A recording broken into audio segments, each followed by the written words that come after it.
Halos mawasak ang puso ni Inari Manyala dahil sa isang aksidente. Dahilan iyon para magbago ang lahat sa pagitan nila ng fiancé niyang si Damian Luciano. Isang linggo na lamang sana at mag-iisang dibdib na sila. Ngunit dahil sa isang aksidente, nagbago ang lahat. Ang pinakamasakit, hindi siya nito maalala at siya lang ang tanging hindi nito kilala. Ang pinakamasaklap pa ron ay si Lizzie na ex nito ang kinikilala nitong girlfriend. Parang sinakluban siya ng langit dahil sa nangyaring yun. Pinilit niya ang sarili, pilit na isiniksik ang sarili sa lalaking noon. Sobrang mahal na mahal siya. Ngunit ngayon, tila pinandidirihan na siya. Walang nagawa si Inari kundi ang lumayo. Pero kahit umalis siya, umaasa pa rin si Inari na isang araw, babalik din ang alaala ng pinakamamahal na nobyo. Pero natatakot din siya dahil paano kung hindi bumalik ang mga alaala nito? Paano na siya? At ang anak nila ni Damian na lumalaki at walang kinikilalang ama. Ating alamin ang buong kwento. 4 years later. Mabilis na lumipas sa mga araw, buwan at maging taon. Ngunit hanggang ngayon, sariwa pa rin sa mga alaala niya ang mga nangyari noon. Trahedyang nagpabago sa lahat at dahilan kung bakit siya narito sa lugar kung saan malayo siya sa lahat ng mga sakit na naranasan nung nakalipas sa mga taon. Mami, let's play na po. Napalingon siya sa anak na tumakbo palapit sa kanya. Freya Francesca Manlaya, ano bang sabi ko sa iyo anak? Huwag kang tumakbo dahil baka madapa ka na naman. Sabi niya sa napakagandang batang babae na palapit sa kanya. Suot ay balloon dress na siya mismo ang nagtahi. Kulay peach yun na may ribbon pa sa gitnang bahagi. May mahabang buhok na palapit nang umabot sa pitan ng kanyang anak. Sorry mami, pero pwede po ba na-stop na po kayo sa pagtatanim ng roses at mag-play na tayo? Umiti siya bago nagsalita. Okay sige anak, tatapusin ko muna yung ginagawa ko at magpiplay na tayo. Tumalon-talon si Freya habang nakatawa. Napangiti siya bago bumalik sa ginagawa niya. Ilang taon na rin simula nang lumayo siya sa lahat, maging sa mga magulang niya at walang ibang nakakaalam kung nasan siya ngayon kundi siya lamang. Wala siyang tiwala sa lahat. Yun ang pinanindigan niya noong marinig niya mismo sa bibig ng ina ni Damian na hindi siya nito gusto at tanging si Lizzie lamang ang nais nitong mapangasawa ng anak nito at nagpapasalamat pa daw ito dahil nagka-amnesia ang anak nito. Napakasakit nun, kaya nga mas pinili niyang lumayo na lamang para matahimik na siya at makapagpahinga na yung puso niya sa lahat ng sakit, dulot ng mga taong galit sa kanya kahit wala naman siyang ginagawang masama. Ginamit niyang panimula sa maliit niyang restaurant ang perang naipon niya noon sa pagtatrabaho bilang manager sa isang hotel sa Makati kung saan niya nakilala si Damian. Nanlulumong tumayo siya at pinagpag ang mga kamay. Kung maaari lamang, ayaw na niyang balikan ng lahat at mamuhay na lamang kasama ang kanyang napakabait na anak. Linggo ngayon kaya wala siya sa restaurant. Nagbibigay talaga siya ng time sa anak niya. At tuwing linggo yun, gusto niyang makapag-banding pa rin sila ni Freya kahit abala siya sa trabaho. Nagpapasalamat pa rin siya dahil kahit hindi maganda ang naging nakaraan niya, may mga ligaya naman iyong naihatid sa kanya, lalo na nang dumating si Freya sa kanyang buhay. Ate, aalis na po ako. Tumingin siya sa harapan, si Karen pala na yaya ni Freya.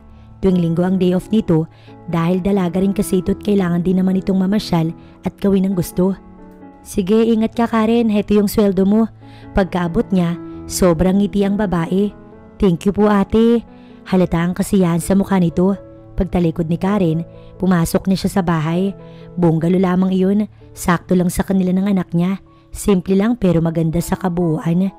Free. Ngunit natigil siya sa pagtawag sa anak nang tumunog ang cellphone niya na nasa ibabaw ng lamisita sa tapat ng sofa. Kinuha niya yon at sinagot ang tawag. Yes, Jackie. Assistant niya yun. Ma'am, may gusto pong magpa-cater sa atin sa Friday. Saan at sino? Mrs. Adele Luciano daw po.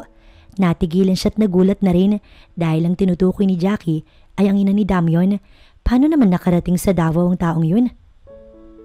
Napakalayo na ni Inari. Ngunit paano siya naabot doon ni Adele? Hindi naman siya natatakot o kinakabahan. Sadyang ayaw niya lang bumalik sa nakaraan kung saan araw-araw siyang itinatanggi ni Damian. Napakasakit sa kanya na si Lizzie yung kahawak kamay nito, kasama't kausap araw-araw. Kaya nga sumuko na siya at naghihintay na lamang sa himala na isang araw maalala na siya ni Damian at kusa siyang hanapin. Hindi siya nagalit sa lalaki, isinumpa ito o kung ano paman dahil hindi naman kasi nito alam kung ano ba siya nito. Nagpaliwanag na siya't lahat, ipinakita ang mga litrato nila nun at umiyak na rin ng ilang beses dahil sa nakikita niya si Damian na tumatawa sa mga walang kwentang jokes ni Lizzie. Ang talagang may kasalanan nito ay si Adele at Lizzie. Kung sana tumulong silang ipaliwanag ang lahat, siguro may katiting pang pag-asa na maniwala si Damian, pero hindi. Tinaboy siya ng mga ito. Wala siyang nagawa dahil pinagmasdan lamang siya ni Damian habang pinagtatabuyan siya. Kaya doon na siya sumuko, pero bago niya ginawa yun, nagtiis muna siya. Pinilit ang ayaw, pinaglaban ng pagmamahal niya, pero wala iyong nagawa dahil ang mismong ipinaglalaban niya, wala man lang pakialam sa kanya. Karen, wag mo nga hayaang lumabas ng gate si Freya, okay? Paalala niya sa yaya ng bata habang papasok ng kanyang sasakyan. Opo ate, wag kayong mag-alala. Tugon ni Freya dahil maaga siya ngayong umalis. Marami kasi mga catering services silang pupuntahin at mga kliyente siyang kailangang i-meet. Siya mismong nagmamanage ng kanyang restaurant kahit na pwede naman niya iyong ipaubaya sa supervisor. Ayaw niya kasing maupo na lang at maghintay. Gusto niyang maging hands-on dahil noong una naman siya lamang ang gumagawa ng lahat hanggang sa unti-unting lumalago ang negosyo niya. Pinilit niyang ibaling sa ibang bagay ang kanyang utak upang hindi niya na maisip ang tungkol kay Damian. Nagpupuyat, nagpapagod araw at gabi para lamang marating niya kung saan siya ngayon. Siguro nga nakatulong ang masakit na nakaraan niya para maging matagumpay siya sa negosyo. Pagdating sa restaurant ay siya na ang nagbukas nun. Papa-off na ang dalawang gwardya na nakabantay sa lugar na yun. Magandang umaga, Ma'am Inari. Ngumiti siya at gumanti ng bati. Si Inari ay isa sa mga amo na pinapangarap ng halos lahat ng mga trabahador. Mabait kasi siya, matulungin at mapagbigay. Kung gaano siya kagandang babae, ganun din ang kanyang puso. Pagpasok niya ng opisina, nagtimpla muna siya ng kape. Bumili siya kanina sa daan ng mainit na pandesal at palaman. Ganito siya lalo na kapag umaga pa siya sa restaurant. Nang dumating ang mga tauhan niya, miniting niya muna ito bago magbigay ng instruction bago magbukas ng restaurant. Kusina ni Ina ang pangalan ng kanyang kainan. Ma'am, may 5 nag-inquire sa pagpapakater. May 3 po kayong meeting ngayong araw. Ang tungkol po sa mga ingredients ay naayos na rin. At iyon pong sirang storage, naayos na rin. At ang lumang freezer, napalitan na rin po. Ngumiti siya. Ganito lamang siya araw-araw dahil sa tuwing ngingiti siya, nahahawa sa kanya ang 50 niyang mga tauhan mula sa catering service, sa kusina at maging mga waiter.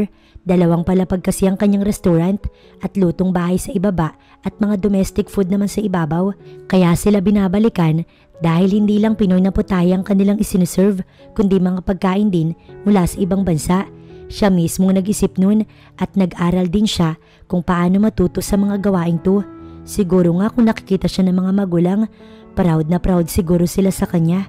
Pero ayaw niya munang magpakita dahil kahit taon na ang nakalipas, sariwa pa rin sa alaala niya ang pagpigil nila sa kanya na hayaan na lamang si Damian. Isa rin ang mga magulang niya kung bakit siya sumuko sa laban dahil imbis na patatagin siya, pinapahina pa siya. Thank you Jackie, sige pwede na kayong magtrabaho. Tumayo ang lahat. Ano nga ang laging billing ko? Malakas niyang sambit. Ngumiti kahit sa pinakamahirap na sitwasyon ma'am. Sabay-sabay na bigkas ng lahat. Ganito ang ritual nila araw-araw kaya nga mahal na mahal siya ng kanyang mga tauhan. Paglabas ng lahat sa opisina niya, naiwan siya at si Jackie.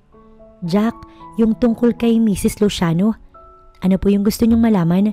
San sila sana magpapakater? Sa binyag daw po ng apo niya. Natigilan siya at biglang sumikdo ang puso. Apo? Ibig sabihin, may anak na si Lizzie at Damian? Wala siyang ibang gusto kundi matahimik na buhay kasama ang anak. Ayaw na niyang maranasan muli ang umiyak gabi-gabi at alalahanin ng mga nakaraan. Pinipilit niya nang iwaksi sa isipan si Damian at ipaubaya na lamang ito sa babaeng nais nito. Buo na rin sa puso niya na papatayin niya na ang lalaki sa anak nila.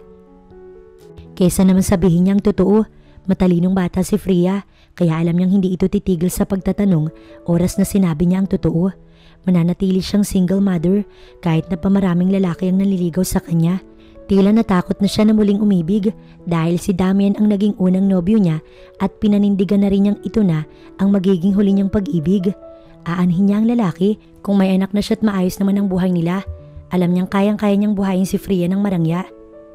Mr. Lundell, Nang makalapit siya sa isang table sa isang sikat na restaurant sa Davao, ay binati niya agad ang kamiting. Siguro nasa 40s na ito. Gwapo't hindi yun may pagkakaila. May balbas na umayon sa klase ng gupit nito. Malaki ang katawan at halatang professional. Kinuha nito ang kamay niya at hinalikan ng likod nun. Miss Inari Manlaya, you're so beautiful. Thank you. Pinaghila pa siya ng upuan. Abat gentleman na klase ng lalaki. Nakaka-impress. Ano gusto mong kainin bago tayo magsimula sa dapat nating pag-usapan? Sumenyas ito sa isang waiter. No need, Mr. Lundel. Kumain na rin ako at restaurant din yung pinapatakbo ko kung hindi mo alam. Biro niya. Tumawa ito kaya napangiti siya. Kung ganun, dumako na tayo sa pakay ko sa'yo. But before that, pwede ba kitang imbitahan sa party ng kakilala ko mamayang gabi? Medyo nahihiya nitong sabi. As usual, nagulat siya dahil ito yung unang beses nilang nagkita at nag-usap pero diretso ito at walang paligoy-ligoy sa nais. Kasi Mr. Call me Jaido please. Matipuno nitong wika. Okay, I mean Jaido. Ngumiti ito bago bumalik sa topic. Wala kasi akong kadate. Nahiya naman akong pumunta ng mag-isa. Nakakalungkot yun. Para itong batang nahulugan ng candy. Napatawa siya sa ginawa nitong reaksyon. Pwede bang sa catering muna tayo tsaka na natin pag-usapan ng tungkol sa party? Aniya, nagtanggal bara sa lalamunan ng lalaki bago sumagot. May 25th anniversary kasi ang company ng dad ko sa susunod na linggo at gusto niya magpa-cater kaya ayun. Parang ang bilis kaagaanan ng loob yung taong to, hindi mahirap kausap. May mga pinag-usapan pa sila at tungkol lahat iyon sa pagkain. Nang huli ay talagang hindi siya nito tinantanan na maging kadate nito mamayang gabi raw sa isang party sa bagong bukas na mall sa Davao. Sige na please Inari, I assure you na mabait ako at iuwi kita ng walang bawas at dagdag. Napatawa siya sa biro nito. Oo na, pero siguraduhin mo lang talaga na hindi ako maboboard doon. Iiwan talaga kita kapag naboring ako ron. No, akong bahala sa'yo. And don't worry sa isusuot mo. Sagot kita sa lahat, kaya wag kang mag-alala. Teka nga Jaido, kanino ba yung mall ang kabubukas lang? Yun ba yung nasa Fifth Avenue? Parang napanatag agad ang loob niya sa taong ito dahil sa kakatawa nito halatang mabait din. Si Jaido Lundel ay anak ng isa sa may pinakamalaking kumpanya sa Davao kaya siguro naman siyang hindi ito mapagsamantala. Iyon ba? Kay Damian Luciano yun. We're friends simula nung college days. Halos kumawala ang puso niya sa dibdib dahil sa pangalan niyang narinig. Ano ba Lord? Ayaw na nga niya diba? Bakit mapilit ang langit? Nang marinig niya ang pangalang Damian Luciano, parang gusto niyang tumakbo palayo sa kausap ngayon pero dahil kliyente niya ito, pinilit niyang maging formal at itago ang kaba sa puso dahil ang binanggit nitong pangalan ay ang lalaking ilang taon niya ng pilit na kinakalimutan. I'm sorry Jaido pero hindi ako makakasama sa iyo. Seryoso niyang usal. Ang kaninang nagliliwanag na mga matang titig ng lalaki biglang naglahot kumunot bigla ang noon nito. Ani mo'y nagtataka kung bakit bigla na lamang itong umayaw gayong napilit na ito kanina lamang. Bakit? May nasabi ba akong masama Inari? I'm sorry, please pagbigyan mo na ako. Kapag sumama ka, sisiguraduhin kong maraming kliyente yung makukuha nyo this month. At kung inaalala mo yung mga tao doon, wag. Dahil isa kang perpektong nilalang. At kapag nabihisan ka, baka mahigitan mo yung mga kadalagahang pupunta sa okasyong yun mamaya. Pangungumbinsin nito. Ayaw na niyang magsabi ng kung ano-ano. Less talk, less mistake. Ang sabi nga ng iba. Naalala ko kasi may gagawin pa ako mamaya. Sorry talaga Jaido. Hindi siya mapipilit at paninindigan niya yun. Isa pa bakit siya pupunta? Parang lumalabas palang isa siyang alitap-tap at si Damyo ng ilaw no? Hindi siya sasama. Wala na ba akong magagawa Inari? May halong lungkot na tanong nito. I'm sorry pero hindi talaga pwede Jaido. Aniya, may mga napag-usapan pa sila bago siya nagpaalam na mauuna na dahil may meeting pa siya bukod kay Jaido. Sumang-ay naman ng lalaki, ngunit halata niyang nadismaya ito. Ewan sa ayaw niya, kung sana sa ibang taong okasyong yun, baka pa may pag-asang sumama siya. Pero hindi, at ang paglayo niya sa lalaking pinakamainam na gawin, lalo na at mukhang may anak na ito kay Lizzie. Sa isipang yun, talagang nasasaktan siya, pero pinipilit niyang itago yun sa bawat pagngiti niya. Matapos ng 2 kliyente pang na-meet, didiretso na siya sa school ng anak niya. Nangako kasi siya kay Freya na siya ang susundo sa anak at dadalhin sa opisina niya. Nasa daycare pa lamang si Freya pero pang grade 3 na raw yung utak ng bata, sabi mismo ng teacher. Kadalasan, ito pa nga raw ang nagsasabi sa teacher na mali yung itinuro nito kaya minsan nahihiya siya. Ganun kasi ang anak niya at ipagpipilitan talaga nito na tama ang sinasabi in all cost. Ma'am, nasa na po yung alaga ko? Nag-aalalang tura ni Karen sa guro ni Freya. Humihilang siya saglit at pagbalik niya ay labasan na pero hindi niya nadatnan sa classroom nito ang bata. Hindi ko siya napansin, Karen. Sandali, tatawagin ko si Manong Guard. Palinga-linga ang babae, ngunit hindi man lang nito mahagilap ang bata. Naglabasan na ang mga bata at mga sundo na mga ito sa gate. Hindi kaya't, Diyos ko, mapapatay ako ni Ate Inari nito. At mabilis na tumakbo palabas ng gate. Kung sino-sino ang pinagtatanungan niya, bawat makasalubong at makasabayan sa paglalakad, tinatanong niya. Ngunit laging iling ang sinasagot ng mga ito. Nanginginig na siya. Kinuha na rin niya ang cellphone sa dalang backpack na pagmamay-ari ni Freya. Wala ng ibang paraan, tatawagan niya si Ate Inari niya. Bahala na. Ate, may nakita po ba kayong bata?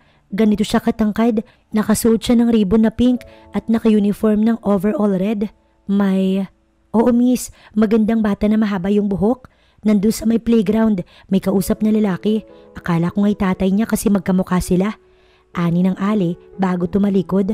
Salamat po, sagot niya bago mabilis na tumakbo na purong kaba ang dibdib.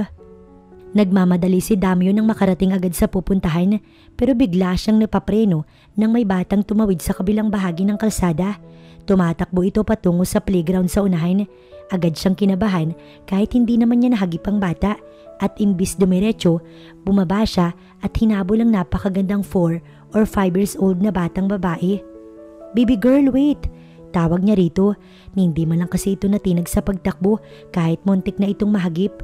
Nakangiti lang ito habang patungo sa palaruan. Nagtatakang tumigil ang bata sandali habang hinihintay siya na papalapit. Natigilan siya agad nang makita ang harapan ng mukha nito. Para kasing may kahawig ito na hindi niya maalala kung saan niya nakita. Parang siya kapag naging babae. Are you okay, baby girl? Malambing na tura niya at ngumiti. I'm fine, sir, pero sabi ni Mami, wag daw ako mag-talk sa mga stranger like you. Ngunit hindi man lang napawi ang ngiti niya. Hinawakan pa niya yung shiny hair ng bata at hinaplos to. Pumantay din siya upang mas makita pa yung mukha nito. Oo, tama naman si Mami mo, but friend naman ako. I'm not a bad guy, so no worries baby. Nag-alala lang kasi ako dahil muntik na kitang mahagip. Napayuko ang bata.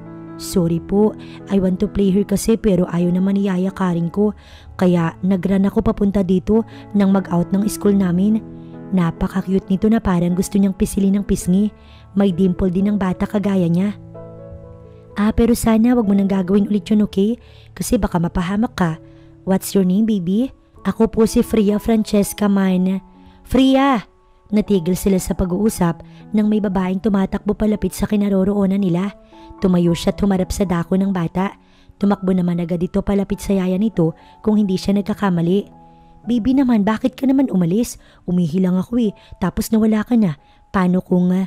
Huwag mo na siyang pagalitan, miss. Napagsabihan ko na rin siya kaya okay na. Tumingin sa kanya ang babae at kita niya ang panlalaki ng mga mata nito. Tumingin ito sa bata at muling tumitig sa kanya. Tila may sinisipat o kung anuman. Ilang segundo pa ang nakalipas bago ito sumagot. Sir, paumanhin pero... Akong nakakita sa kanya at kamuntik ko na siyang nahagip. Mabuti na lang at nakapagpreno agad ako. Sana hindi na ito mauulit, miss, dahil baka sa susunod mapahamak na si Freya. Napayuko ang babae. Yaya, sorry na. Sabi ko kasi gusto kong mag-play dito pero sabi mo, next time, araw-araw po next time. Hindi na nauubos yung next time mo po, kaya ako pumunta dito. Hinging paumanhin ng bata sa yaya nito. Napangiti siya sa sinabi ng bata. Sige na nga, kinalong nito ang bata. Sorry sir, kung naabala ko po kayo. Pasensya na po't maraming salamat po sir. It's okay, wika niya habang nakatitig sa batang babae. Para kasing may nagpipigil sa kanya na tumigil muna dun. Parang sa isiping sasakay na siya ng kotse tiiwan si Freya. Bigla yata siyang nalungkot na hindi maintindihan kung bakit. Mister, what's your name po? Kasi sinabi ko yung name ko pero kayo hindi pa po. Napangiti siya. Just call me Tito Dam. Salamat po Sir Dam at pasensya na po ulit. Ngumiti lang siya at kumaway kay Freya bago sumakay ng sasakyan. Kung hindi lang sana siya nagmamadali, makikipaglaro pa sana siya sa bata. Nagtataka nga siya, bakit parang ang gaan ng loob niya rito, gayong hindi naman siya malapit sa mga bata. May anak naman sila ni Lizzie, pero hindi ganitong klase ng pakiramdam sa tuwing kausap niya ang bata. Si Lizzie ay buntis na nung napunta sa kanya. Hindi pa rin nga niya lubos maisip kung bakit niya pa ito tinanggap sa kabila ng iniwan ito ng lalaki na kabuntis dito. Hindi sila magkasama sa isang bahay ni Lizzie. Nakatira siya sa kondo habang si Lizzie sa mansyon nila kasama yung ina niya at si Liana na anak nito. Nang bumalik yung mga alaala niya, hindi na siya halos umuwi sa mansyon, lalo na nang muling mabuntis si Lizzie at sigurado siyang hindi kanya yun dahil simula nang maalala niya ang lahat, wala nang namagitan sa kanila ng babae. Kaya paano ito nabuntis? Kamuhian man niya ay huli na dahil ano pa bang magagawa niya? Kasalanan naman kasi niya ang lahat ng to. Last year lamang nang bumalik ang mga alaala niya at halos mawasak ang puso niya nang malamang totoo ang lahat ng mga sinasabi nito sa kanya noon. Pero huli na dahil wala na ito at hindi rin alam ng mga magulang nito kung nasan ang kanilang anak. Wala silang clue kung nasan si Inari pero hanapin niya ang dalaga kahit abutin man siya habang buhay. Tumigil siya nang mag-green ng stoplight. Binuksan niya ang bintana ng saglit upang makalanghap ng sariwang hangin. Ngunit hindi pa nagtatagal yun nang mahagip ng kanyang mga mata ang isang pulang Toyota na mabagal lamang ang pagpapatakbo. Tumingin siya sa loob ng sasakyan. Nagulat at nanlalaki ang kanyang mga mata na ang babaeng iniisip kanina ay mukhang nakita niya na. Pero paano niya susundan kung traffic sa kabilang lane? Inari, wait! Bulong niya na lang habang sinusundan ng tingin ang papalayong sasakyan patungo sa kabilang direksyon. Iho, you came! Salubong ng kanyang ina. Pabalik na sana siya ng Maynila nang tawagan siya ng kanyang ate Adele at ang sabi, mamaya na daw gaganapin ang grand opening ng Luciano Mall na dapat ay sa susunod pang linggo. Hindi niya alam kung ano na naman ang pumasok sa isip ng kanyang ina at kailangan itong paagahin ng okasyon. Dito sa Davao nila naisip magpatayo ng mall dahil bukod sa isa itong pangalawang pinakaasensadong lungsod, hindi pa halos nagsisiksikan ng mga building. Maayos at malinis dahil marunong sumunod sa batas sa mga tao. Ma'am, di ba pinag-usapan na natin to?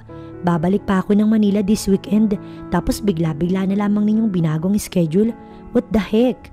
Calm down anak. Alam mo kasi na binyag ng anak mo sa susunod na linggo at gusto ko dito na rin natin idaos yun sa Grand Royal Hotel. Ilang beses ko ba dapat sabihin at ipaalala sa inyo na hindi ko anak yung batang yun? Come on, iho. Kahit sa pamilya mo na lang gawin mo ito, okay? At isa pa malaking balita ito kaya dapat naroon ka dahil ikaw ang... Ma'am, please, shut up. Kung sana hindi nyo pinagpilitan sa akin si Lizzie at hindi kayo nagsinungaling na si Inari yung GF ko at hindi siya. Sana hindi tayo nagkakaganito at wala ho akong pamilya. Hindi ko asawa si Lizzie at kahit yung mga bata hindi akin. Kaya ma'am please, tigilan niyo ko dahil kahit ano pang sabihin ninyo sa akin, hindi pa rin mababago yung paniniwala ko na niloko ninyo kung dalawa ni Lizzie. Malakas na sabi niya na nagpatigil sa ginang. Hindi naman ito ipinagkakailayon. Sa kagustuhan nitong mawala sa buhay ng anak si Inari, nagsinungaling at ginawa niya ng kwento si Inari. Si Inari raw ang ex na nagloko kaya't naghiwalay sila at si Lizzie ang mahal ng anak nito. Halos lahat ng mga sinabi ni Adele ay puro kasinungalingan na pinangalawahan ni Lizzie na noon ay umahabol pa rin sa binata. Ang amnesia ni Damion, ginawa nilang kapaki-pakinabang para matapos ang lahat sa pagitan ni Damion at Inari. Nagtagumpay sila, ngunit nang bumalik ang lahat ng alaala ni Damion, halos isumpa niya yung ina at si Lizzie, kaya umalis siya sa mansyon dahil sa mga ito. Babalik ka ba ng Manila? Pwede bang sa susunod na linggo na lang anak? Kailangan kasing naroon ka sa grand opening at binyag ng anak ninyo. Naikuyom niya ang kamao. Pinilit niyang ikalma ang sarili at naalala ang nakita niya kanina. Kung hindi siya namamalik mata, siguradong narito sa Davao si Inari. Miss na miss niya na ang dalaga. Halos gabi-gabi rin siyang naglalasing dahil hindi siya makatulog sa tuwing walang alamang alak ang katawan niya. Napabuntong hininga siya at naisip na kailangan niya makita ang dalaga sa kahit anong paraan. Fine, hindi ako babalik ng Manila. Pero wag ninyong ipagpilitang makisama ko kay Lizzie habang nandito tayo sa Davao dahil hindi ako magdadrama sa harap ng marami para lamang sabihin nila na masaya ang pamilya namin. Dahil walang ganun ma'am, walang ganun. Tumalikod siya, marami pa siyang gagawin at wala siyang oras makipag-away sa ina niya ngayon. Babe, nandito ka pala. Ngunit natigil siya sa paghakbang sa pasilyo ng bahay nang lumabas sa isang silid-silisi. Hindi naman maipagkakailang napakaganda ng babae. Mala inosente pero nasa loob ang kulo. Babe naman, kailangan ka namin ng mga bata para sa party mamaya. Bitiwan mo ko, Lizzie. At itong tandaan mo, anak mo yung mga bata kaya't wag mo kong idamay. Tapos na ang pagpapakaama ko sa anak mo, kaya tigilan mo na ako. Napatakip ng bibig ang babae. Animoy nagulat dahil ngayon pa lang kasi siya nagsalita ng ganun sa babae. What are you? Huwag mo kong gawing tanga. Tapos na ako sa'yo kaya pwede ba? Tigilan mo ko. Tigilan ninyo kong lahat. At dire-diretsyong bumaba ng hagdan. Palabas na siya ng bahay nang tumunog ang kanyang cellphone. Yes, Jaido? Mukhang hindi ako makakapunta mamaya, dude. Wala akong kadate. Yung gusto ko kasing makasama, hindi ko mapilit. Napangisi siya. Babaero talaga kahit kailan ng kaibigan. Bago na naman ba yan? Mukhang tinamaan kaya. Abot kasi hanggang dito yung buntong hininga mo. Seryoso, dude. Napakaganda niya at malaanghel ang mukha niya. Parang gusto ko nang iwi. May inari. Paano ko kaya siya makukuha? Ano kamo ang pangalan, Jaido? Kamusta ang school, baby? Nakangiting tanong niya sa anak, nakakapasok lamang ng kotse. Good po, mami, sabi ni Teacher Jercel. Very good po ako, mami, at may 5 stars po ako, mami. Masigla nitong sambit, habang si Karen tahimik lamang sa backseat. May problema ba, Karen? Tumingin siya sa front mirror at sinilip ang babae sa likod. Ano po kasi, ate? Halata itong kinakabahan. Why? May nangyari ba, Karen? Tell me. Malumanay niyang tanong. Kasi po, ate, may kasalanan po ako. Muli niyang sinulyapan ng babae sa salamin. Hindi po si Aya Karen ang may kasalanan, mami. It was me po. Sorry po, mami. Nag-run kasi ako at iniwan ko si Yaya sa school. Nagulat siya, ngunit pinanatiling kalmado ang sarili. And? Tapos po, muntik na akong mahagip ng car, mami. Bigla niyang itinigil ang kotseng dala. Ano? May tama ka ba, anak? Saan? Tell me. At sinipat ang katawan ng bata, braso, likod at mga binti. Stop it, mami. Hindi naman talaga ako nahagip. Muntik lang naman po. Malalim na paghinga ang ginawa niya bago nagsalita ulit. Karen, bakit nangyari yun? Di ba ang... Mami, listen naman po muna sa akin, okay? Ako po yung may kasalanan kasi tumakbo ko. Iniwan ko si Yaya. Gusto ko kasing mag-play dun sa park, mami. Pero ayaw po ni Yaya. Yun daw po kasi yung bili ninyo. So dahil makulit ako, hindi ako nakinig kaya yun nangyari. Freya, ayoko nang maulit to, okay? Paano kung nasagasaan ka? Paano kung may nangyaring masama sa'yo? Okay nga lang po ako, mami. At mami, napakabait po ng man na nag-help sa akin. Sabi niya sa akin, pretty daw po ako at ang name niya ay Dam po. Sabi niya tawagin ko siyang Tito Dam. Masayang paliwanag ng bata. Ang takot kanina, unti-unting nabawasan. Dapat pala magpasalamat siya kay Dam na yun dahil hindi ito nahagip ang bibi niya. Sorry ate, hindi ko na po ulitin. Mangiyak-ngiyak na sabi ni Karen. Ngumiti siya at sinabing ayos niya kaya wag na itong mag-alala pa. Inihatid muna niya si Karen sa bahay bago dinala si Freya sa restaurant. Ayos lang naman kahit walang Yaya si Freya dahil sa opisina lang naman niya ito mamamalagi at naroon naman si Jackie para tignan ng anak niya. Makinig ka kay Tita Jackie, okay? May meeting pa ako ngayon bago mag-lunch kaya behave ka muna dito. Bibili kita ng bacon at cheese pizza kapag behave ka, okay? Yay! Sige po mami, promise po. Balik po ikaw agad ha. Tumango siya at hinalikan ng noo ng anak niya. Sinenyasan niya si Jackie na abala sa pagtatype sa laptop. Mga orders and deliveries ang inaayos nito. Ingat po ma'am, don't worry kay Freya, ako pong bahala. Pag-alis nito, nagsimulang maglaro ang bata ng cellphone na pinahiram ni Jackie. Titigil lang kasi ang isang bata kapag may hawak na cellphone. Pero tumigil ang bata sa paglalaro. Tumingin muna ito sa babae sa unahan at tabala ito sa ginagawa. Dahan-dahan niyang binuksan ang pintuan at lumabas ng opisina. Kailangan talaga nating magkita Damyon para lang sa babaeng sinabi ko sa'yo. Nasa isang restaurant sila na talaga namang binabalik-balikan ng karamihan. Si Jaido ang nagsabing dito sila magkita dahil napakasarap daw ng pagkain dito. Sabihin mo na kasi kung anong apelyido. Naiinis na siya dahil lamon lamang ng lamon ng kausap. Saglit lang nagugutom ako, okay? Hindi ako nakakain kanina eh. Billionaire pero kung kumain parang nagugutuman. Hey dude, ano ba? Kaninong anak ba to? Masyadong makulit. Napatingin silang dalawa ni Jaido sa kabilang table at natapon ng sabaw dahil sa isang batang babae na mukhang hindi napansin ang lamesa sa likod nito. Napayuko ang bata at nakita niya ang mukha nito. Freya?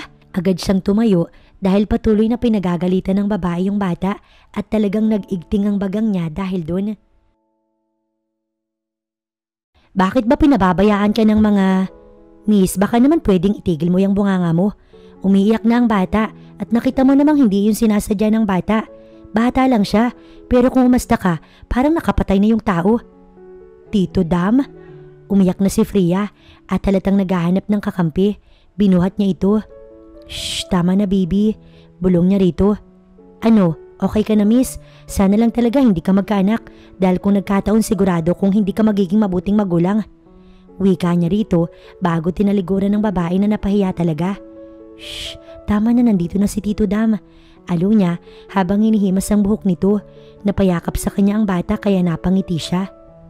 Are you okay baby? Matapos patahan ni Dami ng bata, dinala niya ito sa table nila kung saan kumakain pa rin si Jaido. Wala talaga itong kwenta, walang pakailam basta makakain lang. Ngunit nang uminom ito ng juice ay sumulyap ito sa bata. Maya-maya, tumingin din kay Damyon. Dude, kaninong anak yan? Sa'yo? Dahil kung titignan, magkamukha kayo.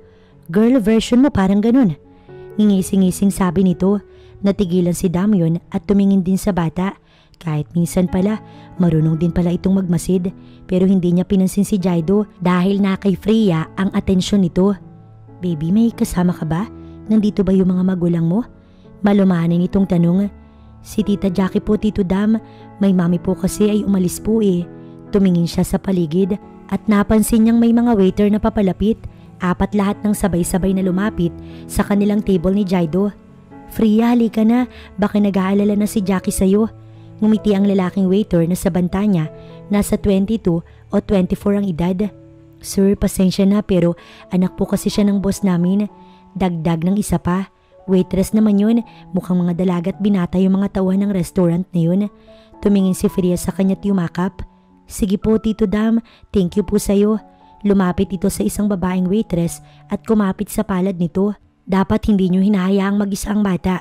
Lalo na't hindi niyo kabisado yung ugali ng mga nagda-dining dito. Seryosong sambit niya. Oo nga't anak si Freya ng may-ari ng restaurant na to.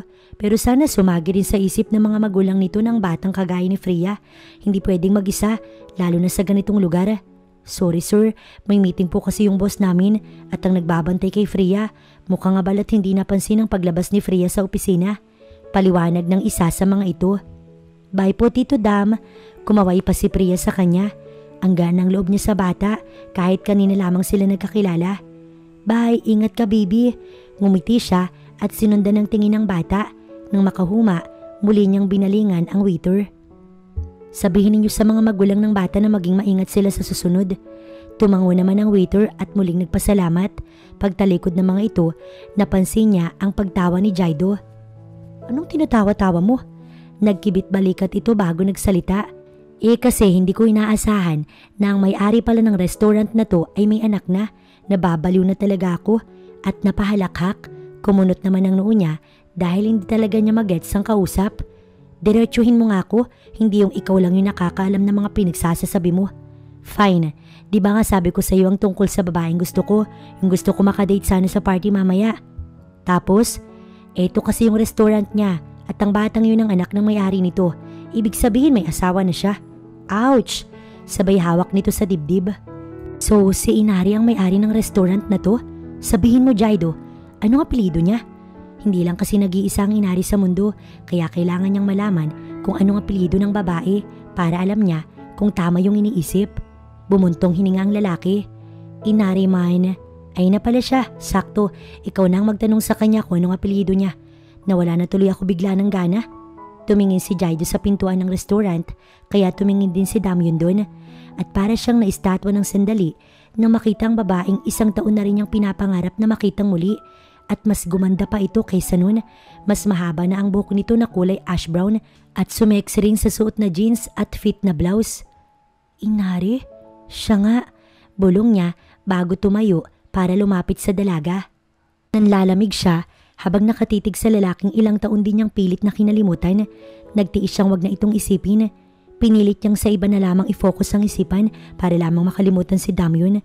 Tapos ngayon, bigla na lamang niya itong makikita sa mismong restaurant niya.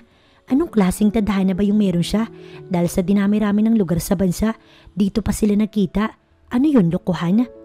Hey, sabay taas ng kamay upang kawayan siya. Nakangiti rin ito na parang wala itong nagawa at wala silang pinagdaanan. Anong ginagawa mo rito? Pinilit niyang maging formal kahit napakarami niyang gustong isumbat sa lalaki. Gusto niya itong sampalin at iparamdam ng sobra siyang nasaktan sa mga ginawa nito sa kanya. Pero siya ang pumili nito, diba?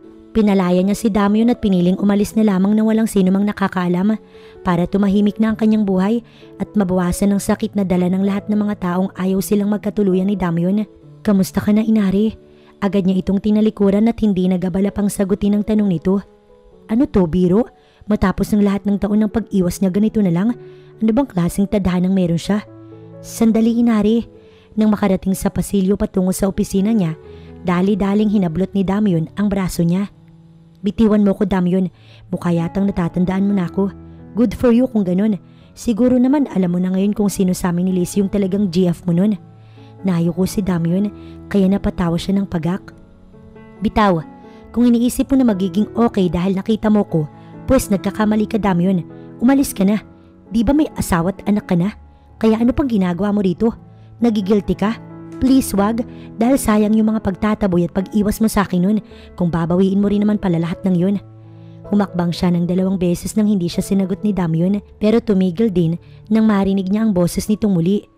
Hindi ko nakakalimutan ng lahat ng yun, Inari. At habang buhay kong dadalhin sa konsensya at puso ko yung mga kasalanan kong yun, maling-mali ako sa lahat. Hindi ko na maibabalik lahat ng nangyari para ayusin yung natitama. Ngunit ngayon sana, bigyan mo ko ng pagkakataong mabawi lahat ng mga kasalanan kong nagawa sa'yo.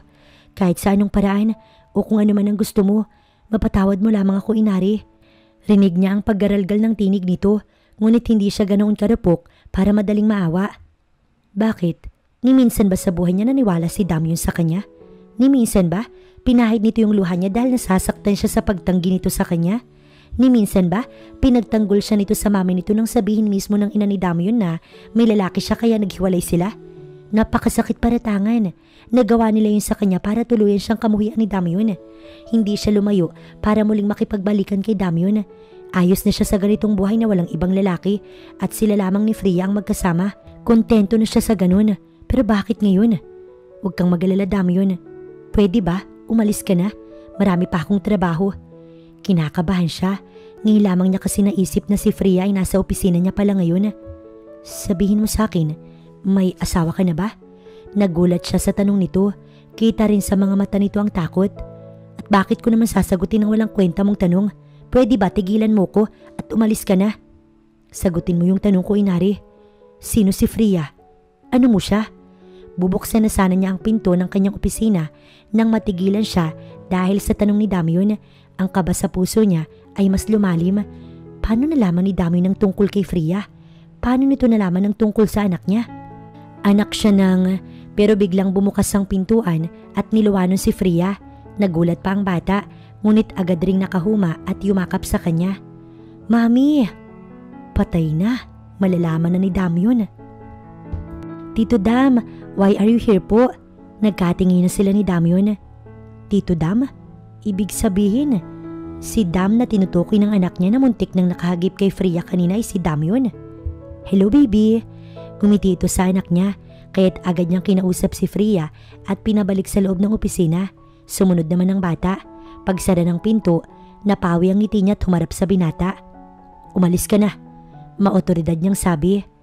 Ilang taon na si Freya, ngunit hindi man lang nagpatinag si Damyon. At bakit ko naman sasabihin sa'yo? Isa pa, may anak ka na, kaya pwede ba tantanan mo yung anak ko? Dahil anak ko lang siya, akin lang yung anak ko. At kung hinahanap mo yung ama ni Freya, pues sinasabi ko sa'yo, patay na yung ama niya. Mag-4 na taon na. Wala akong anak, Inari. At kung tama na, Damyon. Hindi ko gustong marinig ang mga sasabihin mo dahil hindi ako interesado sa'yo. Kaya kung wala ka nang sasabihin, mauuna na ako. Inari, please, Ngunit agad siyang pumasok sa opisina at malakas na isinara ang pinto. Nilock din niya yun upang hindi makapasok ang lalaki kung magtangkaman ito. Bakit ganun? Lumayo na siya. Nagpaubaya na rin pero bakit ganito? Bakit para yatang pinaglalaroan siya ng tadhana? Mami, nasa na po si Tito Dam? Nabaling ang atensyon niya sa anak na nakatayo sa harapan niya at nakaukit ang pagtataka sa mukha nito. Umuwi na anak, marami pa raw kasi siyang gagawin. Sumimangot ang mukha ni Freya at napansin niya yun. Gusto ko pa po sana makalaro si Tito Dam eh. Pumantay siya sa bata at tinawakan na magkabila nitong balikat. Anak, hindi mo tito si Dam. Ang totoo is stranger yun, kaya bawal makipag-usap sa stranger. Di ba yun ang sabi ko sa'yo? Yumuko si Freya. Mami, siya po yung nag-help sa akin kanina doon sa lady, doon po sa labas. Nagulat siya. Bakit? Anong nangyari? Sasagot na sana si Freya nang makarinig sila ng katok sa pinto. Binuksan niya yun at iniluwan nito si Jackie. Nandito na po pala kayo, ma'am. Jack, ano yung sinasabi ni Freya na may lady daw kaninang? Opo ma'am, lumabas kasi si Freya kanina na hindi ko napansin. Then may nasagi raw itong bowl ng sabaw kaya tumapon sa sahig at nabasa yung paa ng babae. Ang sabi ni Nate, pinagalitan daw at sinermonan ng babae si Freya at yung kausap niyo po kanina yung umawat, siya din po yung nagpatahan kay Freya ma'am. What? Bakit hindi niyo ako tinawagan? May ganun na palang nangyari sa restaurant. Wala man lang akong kaalam-alam. Tumaas ang boses niya. Sorry ma'am, hindi na mauulit. Hinging pa umanhin ng babae. By the way, uuwi kami ng maaga ni Freya ngayon. Tawagan mo na lang ako kung may problema. Iiwan ko sa iyo ang susi kaya ikaw na muna ang bahala. Kailangan kong iuwi si Freya ngayon din. Tumango ang babae. Habang hawak niya si Freya sa palad, lumabas sila agad ng restaurant matapos magbilin sa mga tauhan. Tsaka naayusin ang tungkol sa mga catering nila. Uunahin muna yung anak niya dahil kinakabahan talaga siya dahil mukhang alam na ni Damyo ng lahat. Umaasa siya na naniwala ito na patay na ang asawa niya. Ano ang kailangan para sa isang DNA? Tanong niya sa isang doktor na kanyang kakilala. Pag-alis niya ng restaurant, dumiretso siya rito sa hospital kung saan may kakilala siyang isang doktor. May iba't ibang uri ng DNA Damyon. May salaway, buhok, dugo at kung ano-ano. Pero kung ako sa'yo, mas madali yung buhok dahil hindi iyon mahirap kunin. Sino ba yung ipapatest mo? Ang anak ko. Nagulat ang doktor pero nakasagot pa rin ito. Yung anak mong panganay? No, ang tunay kong anak.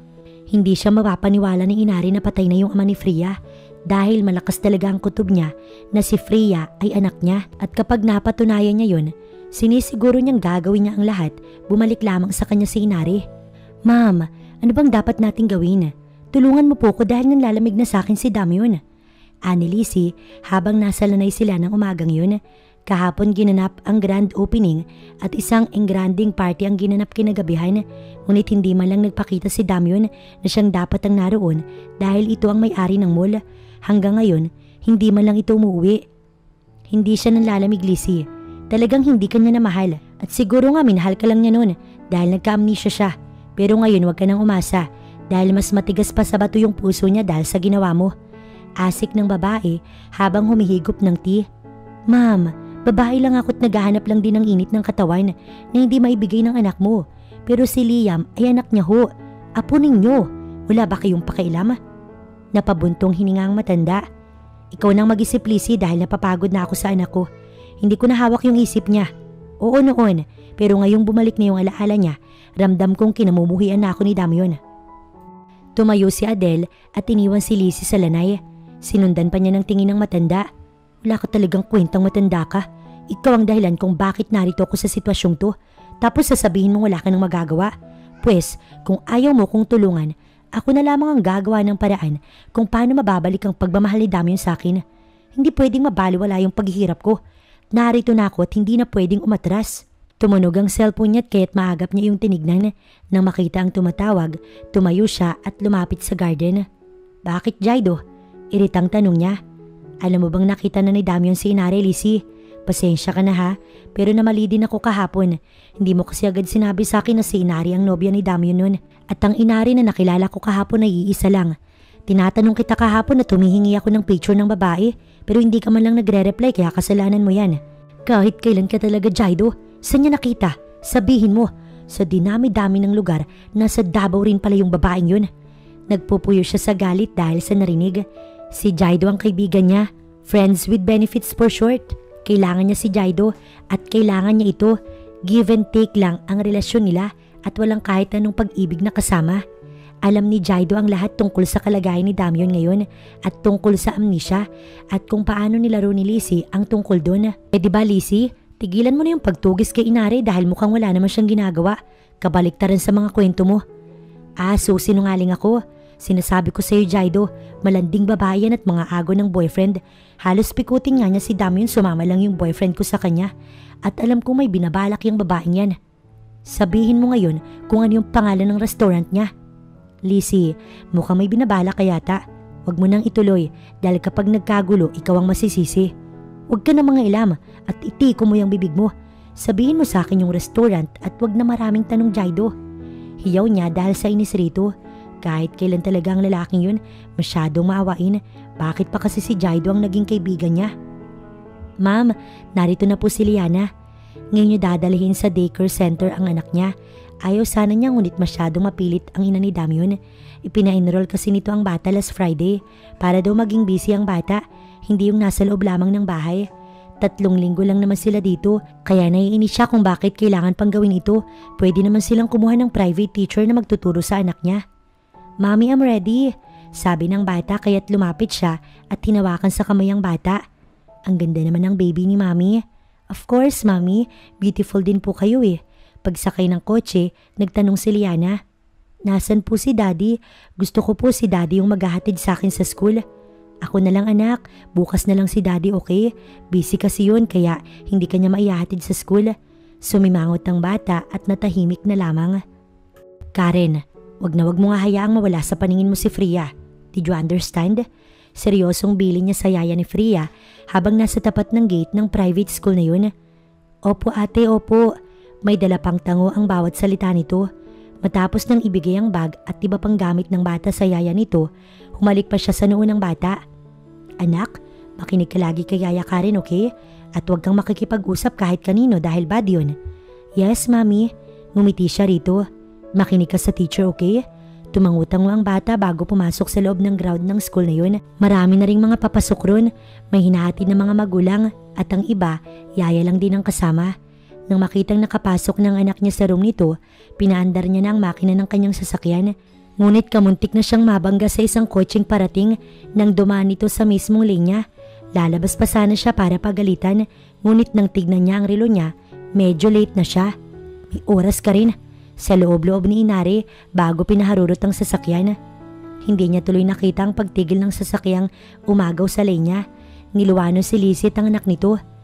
Next time naman Mang Boy, ayusin niyo yung pagmamaneho. Napayoko na lang ang matandang driver at humingi ng paumanhin. Pagdating na sa restaurant, marami ng customers. Hindi na rin magkanda o gaga ang mga waiter at waitress dahil nagsiserve din kasi sila ng agahan dito. Good morning ma'am. Ngumiti siya bago tumungo sa opisina. Naabutan niya roon si Jackie na hindi rin magkanda o gaga na sa ginagawa at tila may problema ito. Jackie, is there a problem? Lumapit siya rito. Ma'am, kasi ho, isa-isang binabawi ng mga kliyente nila yung advance payment for catering. Hindi na raw sila sa atin magpapakater. And why? May kumakalat kasi sa social media ma'am na madumi raw at may nakita raw na ipis sa luto natin. What? At sino yung walang yung nagpakalat niyan? Maaga pa pero nag-iigting na yung bagang niya. Hindi po makilala kasi dami account ang gamit niya. Kung sino man yan, siguradong hindi pa yung nakakakain sa restaurant natin. Hayaan mo na. Alam ng marami kung gaano kalinis ang negosyo natin. Huwag kang mag-alala Jackie. Marami pang darating. Pinilit na lamang niyang palakasin ang loob ng babae dahil nanulungo talaga ito. Oo, nangihinayang siya sa 5 kliyente nila ngayong buong linggo. Pero noon, naranasan na rin naman niya ang ganito. Pero ni minsan, hindi siya nag-isip ng negative. Lagi siyang positive sa buhay, kaya't naabot niya ito. Huwag pang hinaan ng loob at ituloy lang ang nasimulan. Ang mga ganitong problema ay bahagi ng negosyo. May 2 na lang po tayong kliyente ngayong linggo ma'am, si Mr. Lundel at Santiago. Anito bago binigay sa kanya ang mga pipirmahan. Hindi na siya sumagot, tanging ngiti lang ang isinagot niya. Maaga pa, inaantok na siya kaya't nagtimpla muna siya ng kape. Wala kasi siya halos tulog kagabi dahil kay Damyon. Hanggang sa panaginip niya kasi, nagpapaliwanag ito. Wala siyang pakialam sa mga nais nitong sabihin. Ang gusto lamang niya, bumalik ito kung saan ito nagmula at hayaan siya. Hayaan silang mag-ina na mamuhay na wala yung presensya nito. Kainis, sabay bato ng papel na binilog sa trash can. Hindi siya makapag-isip ng mga menu na ihahanda nila sa catering sa Saturday and Sunday dahil ang gagong Damyon, inuuko pa yung utak niya. Natigil lamang siya sa pagsusulat nang tumulog ang cellphone niya. Unknown caller yon pero sinagot niya pa rin. Hello my sweetheart, magpapaalam lang ako. Kinuha ko pala yung isang hibla ng buhok ni Freya para sa DNA test na gagawin. Kumabog ang puso niya. Napakalakas nun. Natigilan din siya at hindi nakasagot agad. Para siyang natuod habang unti-unting ibinababa ang teleponong hawak. Sige Damyon, subukan mo. Nang isumpa kita. Hiyaw niya, ngunit tumawa lamang ang lalaki sa kabilang linya. Walang yaka talaga Damyon. Nais sa tinig niya bago pinatay ang tawag. Agad na tinawagan niya si Karen, ngunit out of coverage ito. Wala na siyang nagawa kundi ibato ang cellphone sa pader dahil sa galit sa lalaki. Palabas na siya ng restaurant ng gabing yun.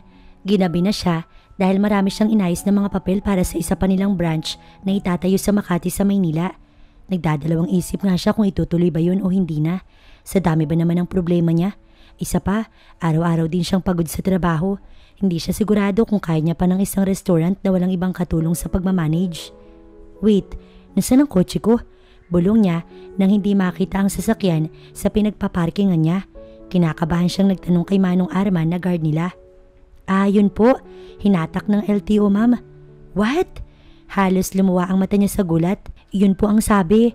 Pinasabi ko kay Nate kanina na sabihan kayo. Sinabi naman po ba? Leche, wala siyang sinabi. Paano na ako? Tumigil ang pagpadyak niya nang may bumusina sa harapan niya. Hindi makita ang nasa loob ng sasakyan dahil tempered glass ang bintana nun. Let's go, ihahatid na kita. Napanganga siya nang makita kung sino ang tao sa loob nun. Walang iba kundi si Damyon. Sige, salamat na lang. Pero marunong ako mag-commute. Sabay iwas ng tingin dahil kung patuloy siyang titingin dito, baka matunaw na siya na animoy ice cream dahil sa pinupukol nitong titig sa kanya. Fine, nadagdagan pa ang kagwapuhan nito. Pero ano naman ngayon? Wala siyang pakialam sa mukha nito. Oo nga't gwapo pero mapanakit naman. Sige Manong Arman, pwede mo na akong iwan. Salamat ho. Tumalikod ang guard kaya't muli siyang nagsalita. Pwede ba? Huwag kang makulit. Kaya kong umuwing mag-isa kaya tigilan mo ko. Tinalikuran niya ito pero nakakatatlong hakbang pa lamang siya. Muli niyang narinig ang tinig nito. Huwag mong hintayin na buhatin pa kita't ipasok ng sapilitan sa sasakyan ni Nari. Aba't pinagbabantaan talaga siya. At akala mo naman ba natatakot ako sa'yo? Tigil-tigilan mo ko Damyon dahil mainit yung ulo ko. Aniya, nang hindi man lang tumitingin sa kausap, hindi niya na narinig ang sagot nito kaya't natahimik na rin siya habang naghahantay ng masasakyan. Paggabi na rin kasi. Bakit ba kasi hinatak ang sasakyan niya ng ganun-ganun na lamang? Buisit talaga. Sa loob-loob niya, may paparating na taxi kaya't akma sana niyang kakawayan ito para tumigil nang may bigla na lamang bumuhat sa kanya na parang isang sakong bigas. Hey Damyon, ano ba? Ibaba mo ko. Ngunit para itong bingi na hindi man lang nakakarinig. Magpumiglas man siya, wala pa rin kwenta dahil sa tatag ng katawan ng binata at nakaya pa nga siyang ipasok na walang kahirap-hirap sa kotse nito. Bakit ba ang kulit mo? Sabi ko na nga kaya kong uming mag-isa. Palabasin mo ko rito, ano ba? Pero nakalak ang pinto kahit wala siyang ibang madadaanan. Damyon, nakikinig ka ba? Malakas na sabi niyang muli, ngunit hindi man lang siya nito sinagot. Wala na rin siya magagawa dahil umarangkada na ang sasakyan. Tumahimik na lang siya at itinuon sa nakasaradong bintana ang buo niyang atensyon. Inari, alam ko marami ako nagawang kasalanan sa iyo at ni minsan hindi ako naniwala sa mga paliwanag mo kaya deserve ko yung galit mo. Pero sana pakinggan mo naman ako kahit sandali lang. Sana kahit ngayon lang sabihin mo sa akin ng totoo. Itatama ko yung lahat, Inari. Lahat ng mga pagkakasala ko nagawa'y iaayos ko. Bumalik ka lang sa akin. Hindi. Tapos na tayo sa bahaging yung Damyon. At ang pabayaan ako yung pinakamaganda mong magagawa ngayon. Tahimik na ako Damyon. Lumayo ako dahil hindi ko na kaya ang lahat. Nilaban kita Damyon, alam mo yan. Tiniis ko't nagtiis ako para lamang makita mo kung gaano kita kamahal. Pero anong ginawa mo? Pinagtabuyan mo ko, di ba? Pinagtabuyan ako ng ina mo. Nakita mo, pero may ginawa ka ba? Tama na, ayoko na. Binitiwan na kita kaya sana. Huwag na nating pahirapan ang ating mga sarili. Kinalimutan kita hanggat kaya ko, kaya sana ganun ka rin. Nang makita niya ang gate ng kanilang bahay, pinatigil niya kay Damyon doon. Saktong tumigil ang kotse, mabilis pa sa 4:00 siyang lumabas doon at dire-diretsong lumapit sa gate. Hindi na siya lumingon o tinignan man lang ang lalaki. Saktong bubuksan niya na sana ang gate upang pumasok, ngunit may mga brasong kumapit sa likuran niya. Matigas, mahigpit at halos hindi siya makahinga sa klase ng yakap nito. Biglang namuo yung luha sa mga mata niya pero itinaas niya ng konti yung ulo upang hindi yun tuluyang pumatak. Tama na, ayaw niya nang umiyak pa. I'm sorry for everything, Inari. Please, kahit isang pagkakataon lang, kahit isa lang at patutunayan kong nagkamali ako sa lahat ng mga naging desisyon ko. Pilit niyang iwinaksi ang braso nito at agad nang pumasok ng gate ngunit nasundan pa rin siya ni Damion at sa pagkakataong yun, hindi na yakap ang ginawa ng binata dahil mabilis siya nitong kinabig kaya't bumalik siya sa likuran kung nasaan ang binata. Tandali pa siyang pinakatitigan ni Damion bago nito panghas na inangkin ang kanyang mga labi. Pinilit niyang itulak si Damion ngunit matatag ito at hindi man lang natinag. Unti-unti siyang nangihina na animoy hinihigop ng lalaki ang kanyang lakas. Dahan-dahan din niyang ipinikit ang mga mata na parang may sarili itong pag-iisip.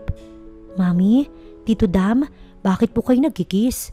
Bigla siyang nagulat nang may magsalita sa likuran kaya't malakas niyang naitulak si Damion. Kamuntik pa itong natumba kung hindi nakabalanse ng maayos sa mga paa. Baby, may lamok kasi yung chick ni Tito Dam kaya tumaas ang kilay ng bata kaya alam niyang hindi talaga ito naniniwala.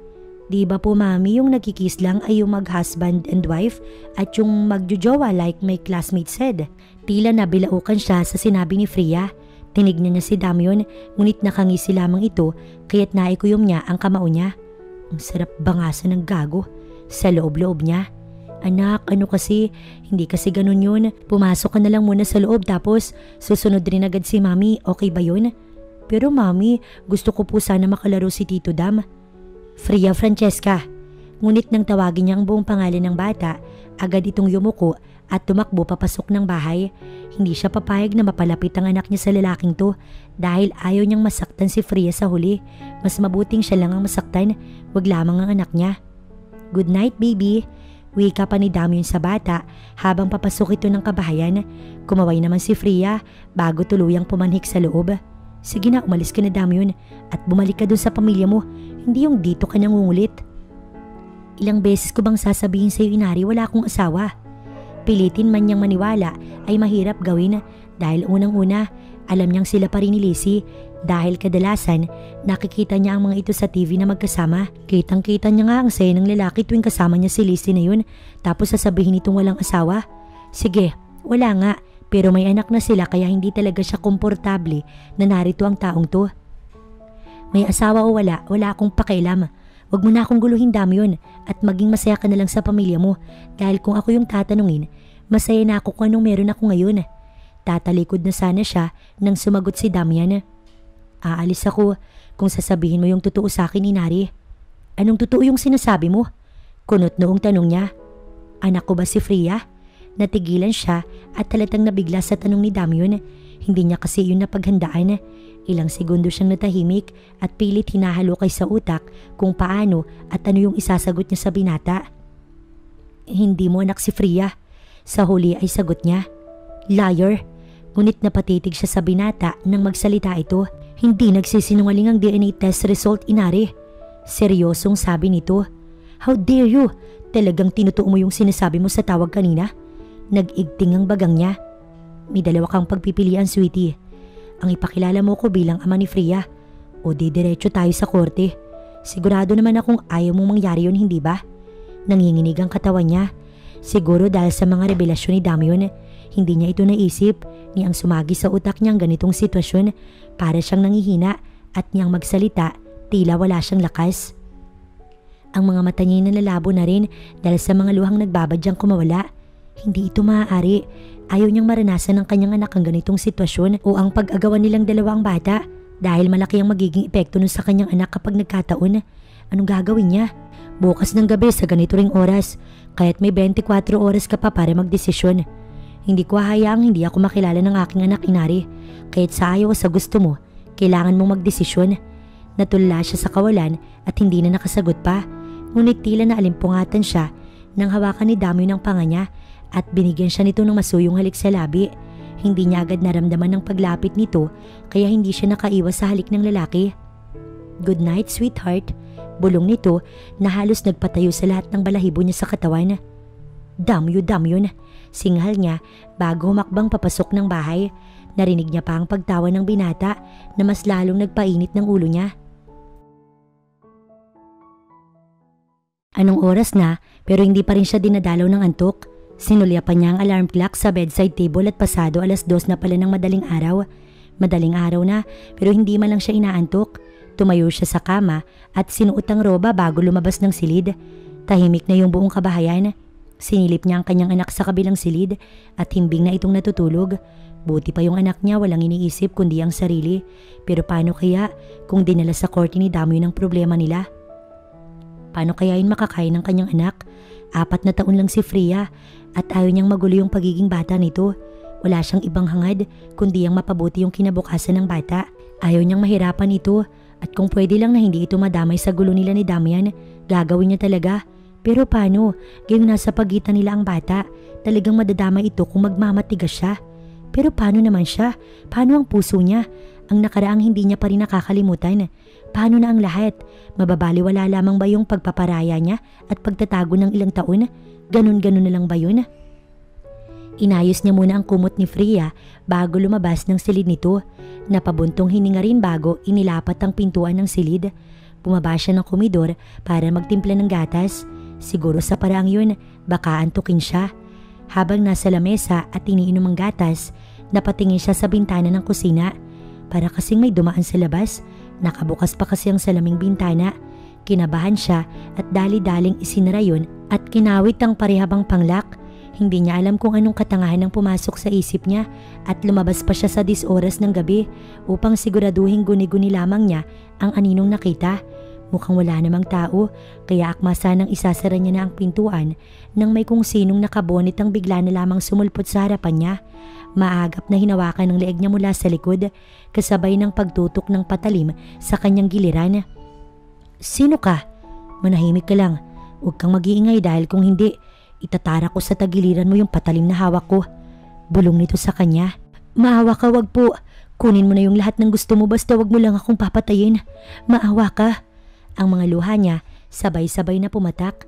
Takot na takot siya habang hinihila siya ng lalaki patungo sa sala. Nakabukas pa ang mga kortina doon. Kung sana'y may taong nasa labas ay siguradong makikita sila sa loob dahil sa ilaw na nanggagaling sa sala. "Bilisan mo." Anito nang hindi siya gumagalaw. Nang madaan sila sa may malaking vase na display sa gilid ng istante nilagay ng mga pictures at certificate ng anak niya, sadya niya iyong sinagi upang matumba at nagbabaka sakaling may makarinig ng ingay mula sa may labas. "Bilis!" Anito at hinigpitan pa yung kapit sa leeg niya. "God, sana nga may makarinig." Nanginginig niyang turan sa isipan at pilit na kumakawala sa braso ng lalaki. Paakyat na sila ng hagdan nang mapansin niyang bumukas ang pinto ng sala. Pati pala main door bukas. Diyos ko, paano yun nabuksan? Sa loob-loob niya, hindi yun napansin ng lalaking may hawak sa kanya dahil ang atensyon nito nasa hagdan paakyat. Nanlaki ang mga mata niya nang maaninag ang bulto ng katawan na lumabas mula sa kadiliman ng gabi. Sumenyas pa ito na tumahimik bago nito pinalo sa ulo ang magnanakaw. Nang matamaan, humandusay ito't nabitawan siya. Doon na siya sumigaw nang mawalan ng malay ang lalaki. Umiiyak at nanginginig ang katawan niyang napayakap sa binata. "Shh, it's alright sweetheart." Sabay hima sa buhok niya. Ngunit mas lalo pa siyang humagulgol kaya't kumawala si Damian sa pagkakayakap sa kanya at tumingin siya sa mga mata. "Tahan na, nandito na ako at hindi ko hayaang masaktan ka." Ngumiti ito sa kanya. Nang sandaling yun, naramdaman niya ang kapanatagan sa puso nang makita ang binata. Parang pakiwari niya, ligtas siya sa tabi nito. "Wala ka talagang kwenta. Di bang sabi ko sa'yo huwag kang pahuhuli? Paano na ngayon?" Gigil na gigil si Lizzie habang nasa presinto at dinalaw ang lalaking inutusan niya para pasukin ang bahay ni Inari. Nalaman niya ang lahat dahil aksidente niyang nakita ang kotse ni Damian kahapon habang pauwi na sana siya galing sa isang kakilala. Nalaman niyang nakita pala nito si Inari ngunit hindi pa niya malalaman kung hindi niya sinundan ang sasakyan nito. Gustong gusto niya itong saktan at ipahiya sa lahat ngunit baka malaman ni Damian at tuluyan siyang iwan. "Okay na ho sana mami kung hindi sa asawa ho ninyo. Wala ka talagang kasing tanga. Bago ka ba pumasok nakapikit ka? Hindi mo man lang inalam na nandun si Damian?" Pabulong nitong sabi habang dinuduro-duro ang lalaki. "Sorry na ma'am. Bahala ka dyan. Magdusa ka sa loob dahil wala kang kwenta kung utusan." Akmang tatalikod na siya nang sumagot ang lalaki. Tulungan niyo ako makalabas dito dahil kung hindi, idadamay ko kayo. Banta nito kaya't mabilis siyang lumapit at hinablot ang suot na damit ng lalaki, ngunit mabilis itong nakaiwas at tumatras upang hindi ito maabot ni Lizzie. Subukan mo lang, aniya bago lumabas ng police station. Ngunit sa paglabas niya, nakita niyang nasa may pintuan si Inari. May bata itong daladala, hawak nito sa kaliwang kamay. Kung hindi siya nagkakamali, ay halos magkaedad lang ang batang dala nito sa anak niyang si Liana. Nagtaka siya't napalunok ng lihim nang lumihis ng daan patungo sa CR. Sumilip siya mula ron at matalim na pinagmasdan ng bata. Kinabahan na siya ng mga oras na yun dahil nang umiti ito dahil sa papuri ng isang pulis. Lumabas ang malalim na dimple nito sa magkabilang pisngi. Dahilan din yun para mapatunayan niya ang nasa isipan. No, hindi ito pwede. Hindi ito maaari na may anak sila ni Damyon. Sa loob-loob niya nang dumiretso ito sa selda. Tuluyan na siyang pumasok sa CR para makaiwas kay Inari. Mukhang nakalis na yata, ma'am. Asawa ho ba niya yun? Mukhang hindi ho dahil maganda yung babae at halata hong mayaman dahil sa pananamit. Rinig niya yung usapan ng pulis at ni Inari dahil hindi niya sinarado ang pintuan at nakinig mula sa loob. Ano niya kaya yun, sir? Hindi ko ho alam at hindi ko nga rin ho halos makita yung buong muka dahil naka-shade ho at may bandana yung buhok nito hanggang leeg, pero sinisiguro ko mayaman dahil ang puti nito na parang labanos. Bago siya lumabas at dumaan sa exitway sa likod ng police station ay siniguro niyang walang pulis ang nakakita sa kanya. Bakit ba kasi napaka-inutil ng inutusan niya? Ang gusto lang sana niya takutin si Inari upang tuluyan itong umalis dun. Ang hindi niya talaga malaman kung bakit nandun si Damyon gayong madaling araw na yun. Damn it! Hindi ako papayag na mawalan ng ama yung mga anak ko at hindi ko basta-bastang isusuko si Damyon sa'yo, Inari. Not in a million years. Anito bago sumakay ng kanyang kotse na nakapark lamang sa di kalayuan. Mabuti na lang at hindi sa tapat ng police station niya yun ipinark. Kahit paano may utak pa naman siya. Damyon anak, nasan ka ba kagabi at hindi ka umuwi?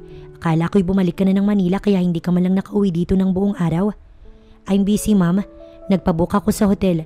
Hindi ko rin kailangan magpaalam sa inyo kung anong gusto kong gawin. Matanda na ako so stop worrying. Hindi ho nababagay sa kagaya ninyo. Nagkakape yung ina niyang si Adel sa lanay ng umagang yun.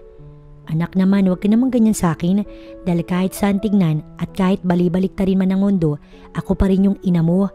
Tila may hinanakitang tinig nito. Inakuho kayo? Nalalaman niyo rin ba yung ibig sabihin ng salitang yan?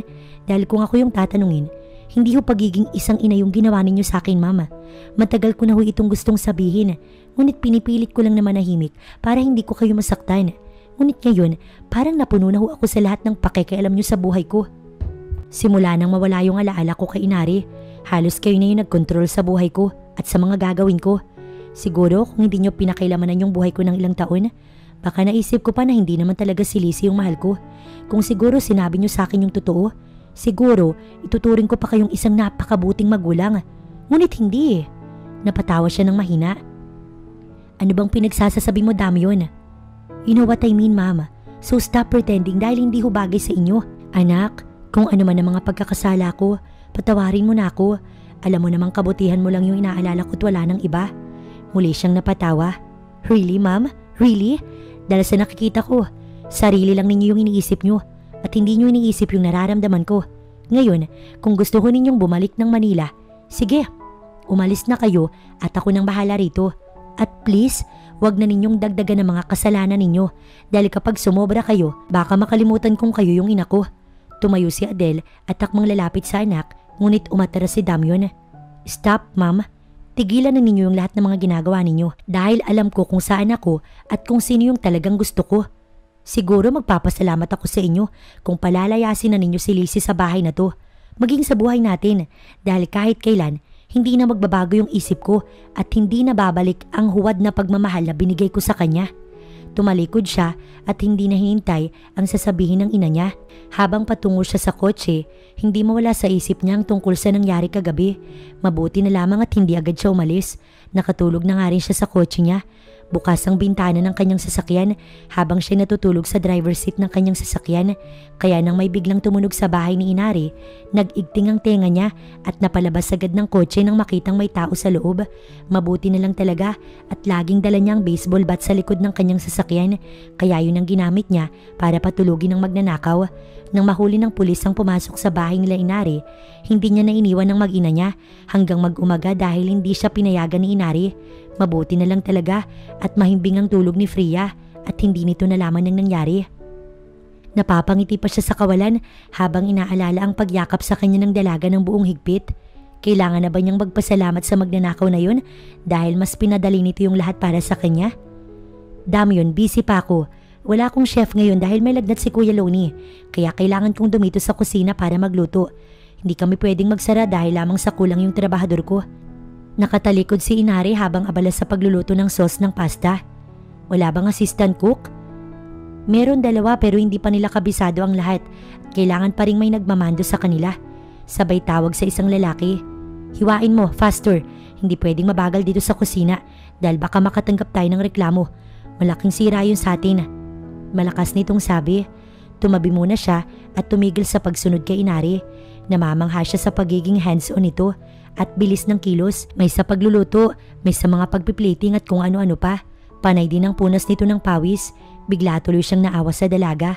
Kinuha niya ang cellphone habang nakatitig pa rin sa dalaga. Nang mag-ring yun, ilang saglit lang, sinagot naman yun ang nasa kabilang linya. Joaquin, pwede bang magpadala ka ng 2 chef dito? Iti-text ko sa inyong address. Kailangan ko rin ng 3 assistant. Vice President yun ng mall. Wala siyang pakialam kung anong magic yung gagawin nito, makahanap lamang ng inire-request niya. Basta maipadala nito ang mga taong kailangan niya ngayon din mismo. Ma'am, ayos ka lang po? Natigilan siya at agad na tumingin sa lalaking lumapit kay Inari. Sabay hawak sa kamay nito, mukhang nasugatan. Biglang nabuhay ang kakaibang damdamin sa kanya nang makitang hawak ng lalaki ang kamay ng babae. Agad siyang lumapit at hinila ang dalaga. Ako narito. Tinignan siya ng lalaki, mukhang binata pa ito at may mukha rin naman. Pero sir, I said ako na. Madiin niyang sabi. Nanlilisik din ang mga mata ni Damyon dahilan para tumalikod ang lalaki. What are you doing? Tanong ng dalaga. Nothing. Sa susunod, wag mong ipapahawak sa iba yung kamay mo. Ano? Taas kilay nitong tanong. Anong ano? Hindi pwedeng kahit sino yung mahawak sa'yo dahil akin ka lang. Gabi na nang magsarado siya ng restaurant. Kahit tabag sa kanya ang pagpapadala ni Damyon ng mga tauhan para tumulong sa restaurant, ay hindi pa rin maipagkakaila sa sarili niya na nakatulong talaga mga ito ng malaki, lalo na at dagsa ang mga bisita kanina. Ayaw man niya, wala siyang nagawa kay Damyon nang sapilitan siya nitong patigilin sa pagluluto kanina. Ikinulong kasi siya sa opisina ng binata at siya ay binantayan hanggang sa maghapon. Nakatulog na siya't lahat pero naroon pa rin ito. Umalis lang si Damyon nang tumawag yung ina nito na may nangyari daw sa anak nito. Ayaw ng binata ngunit siya ang nagtaboy kaya wala itong nagawa kundi ang umalis. Babalik raw pero gabi na at pasado 8:00 na wala pa rin. Ano ba nga asahan niya? Bye ma'am, sabi pa ng guard nang makapasok siya sa kotse. Kotse niyang hinatak raw ng LTO pero nang pumunta siya ron kahapon, wala naman dun. Pinaglalaruan talaga siya ni Damyon dahil ito pala ang may gawa kung bakit nawawala yung sasakyan niya sa pinagparkingan nito. Talaga naman, kung nalaman niya lang kanina ng mas maaga, baka nabatukan niya yung mukong na yun. Nang makauwi siya, nagtaka pa siya nang mapansin ng isang kotse sa tapat ng kanilang bahay. Kinabahan siya at mabilis na pumasok ng bahay. Ikaw po? Talaga po? Yes baby, wala pa bang sinabi yung mami mo tungkol dun? Umiling ang bata. Really? Nagulat pa ito habang nasa sala ang anak niyang si Freya at ang lalaki. May kung ano-ano itong dala na karamihan ay mga laruan at mga mamahalin pa yung mga yun. Nagkalat kasi sa lapag na mukhang kanina pa nila nilalaro. Ate, nandyan na po pala kayo. Napatingin ang lahat sa kanya na nasa pintuan na ng mga sandaling yun. Mami, totoo po ba yung sinabi ni Tito Dam? Agad na tumakbo sa kanya si Freya at nagtanong. Tinignan niya si Damyon ngunit pilit ng ngiti lamang ang sagot nito. Totoong ano anak? Na si Tito Dam po yung daddy ko. Nanlisik ang mga mata niya at tumingin sa dako ni Damyon na ngayon mukhang pinagsisisihan ng kapangasan. Kasi anak, totoo po ba mami? Napalunok siya. Oo, wala na rin naman siya magagawa kundi ang umamin. Galit siya. Bakit kailangan pangunahan siya ng binatang to? Sasabihin naman niya talaga, sadyang kumukuha lang siya ng lakas ng loob. Pero dahil sa kadaldalan ni Damion ay hindi man lang niya ipinaliwanag ang lahat sa pinakamabuting paraan. Kung tutuusin ay 4 na taon lang yung anak niya at kahit matalino to, nasa murang edad pa rin. Totoo nga, Mami. Yehey! Ngunit nagulat siya sa naging pagtugon ng bata. Napakasaya nito na tumatakbo pa palapit sa lalakit ito niyakap. Kinurap-kurap niya ang mga mata para kasing nag-aalangan siya sa nakikita. Totoo ba talaga yun? Pero kahit mapalis pa ang mga mata niya sa kakakusot, ay iyon pa rin talaga ang kanyang nakikita. Freya anak, pwede bang pumunta ka muna sa kusina? May pasalubong ako sa'yo. Nandun sa kusina, kaya yakarin mo. Wait lang po daddy ha, babalik po ako. Anito at mabilis na tumakbo patungo sa kusina. Agad naman siyang lumapit kay Damion. Nakaupo ito ngunit wala siyang pakialam. Paglapag niya ng dalang sling bag sa sofa ay kinuha niya agad ang palad ng binata at hinila paakyat sa silid niya. Mas mabuti nang doon sila mag-usap para hindi marinig ni Freya. Nagpaubaya lang si Damion habang hawak niya ang palad nito. Did you miss me already? Sarkastikong sabi nito matapos nilang pumasok sa kwarto at maisara yun ni Inari. Ngunit hindi siya sumagot at agad na binitiwan ng kamay ni Damion. Tinignan niya ito sa mga mata at walang sabi-sabing sinampal ang lalaki ng napakalakas. What the? Anong karapatan mong pangunahan ako? Pagalit na tura niya. Tapos na yung oras mo Inari kaya... Shut up! Wala kang karapatang magsalita dahil ako yung nakakaalam kung ano yung dapat kong gawin at hindi ko kailangan ng pangunguna mo. Alam mo ba kung ano tong ginawa mo? Tahimik lang si Damion. Ano, sumagot ka? Singhal niya ngunit hindi man lang siya nito sinagot. Sumigaw na siya ngunit biglang natigil yun nang siilin siya ng mapusok na halik ng binata. Ayaw mong magsalita ko diba? Pero hindi mo sinabing hindi kita pwedeng halikan. Bulong nito rito para siyang naistatwa dahil sa halik na yun at hindi na nakapagsalita pa. Nang gabing yun, halos sumabog sa galit si Inari ngunit wala siyang magagawa dahil sa natatakot siya na tutuhanin ni Damion ng mga sinabi na ididiretso sa korte kapag hindi sila nagkasundo. Oo nga't anak nito si Freya pero mali naman yatang paabutin nito sa korte ang lahat. Isa pa, may pamilya na ito kaya bakit pa siya hinahabol at ang anak niya? Pero kahit ano pang sabihin niya, buo na ang desisyon ni Damion. Mas pinanindigan ito ang sinabi ng dahil sa gabing kamuntik na siyang mapahamak. 1 linggo lang yung ibibigay ko para ayusin ang lahat ng dapat mong ayusin dito Inari. Matapos nun, ay dadalhin ko na kayo sa Manila ng anak ko. Hindi ganun kadali yung Damion. Nag-aaral si Freya dito at nandito yung lahat ng mga kaibigan niya. Pwede siyang mag-aral sa Manila at makahanap din si Freya ng mga kaibigan doon. Pero yung restaurant ko, mga tauhan ko, mawawalan sila ng trabaho. Ako yung bahala sa lahat ng tauhan mo. Bibigyan ko sila ng trabaho. Hindi, ayoko.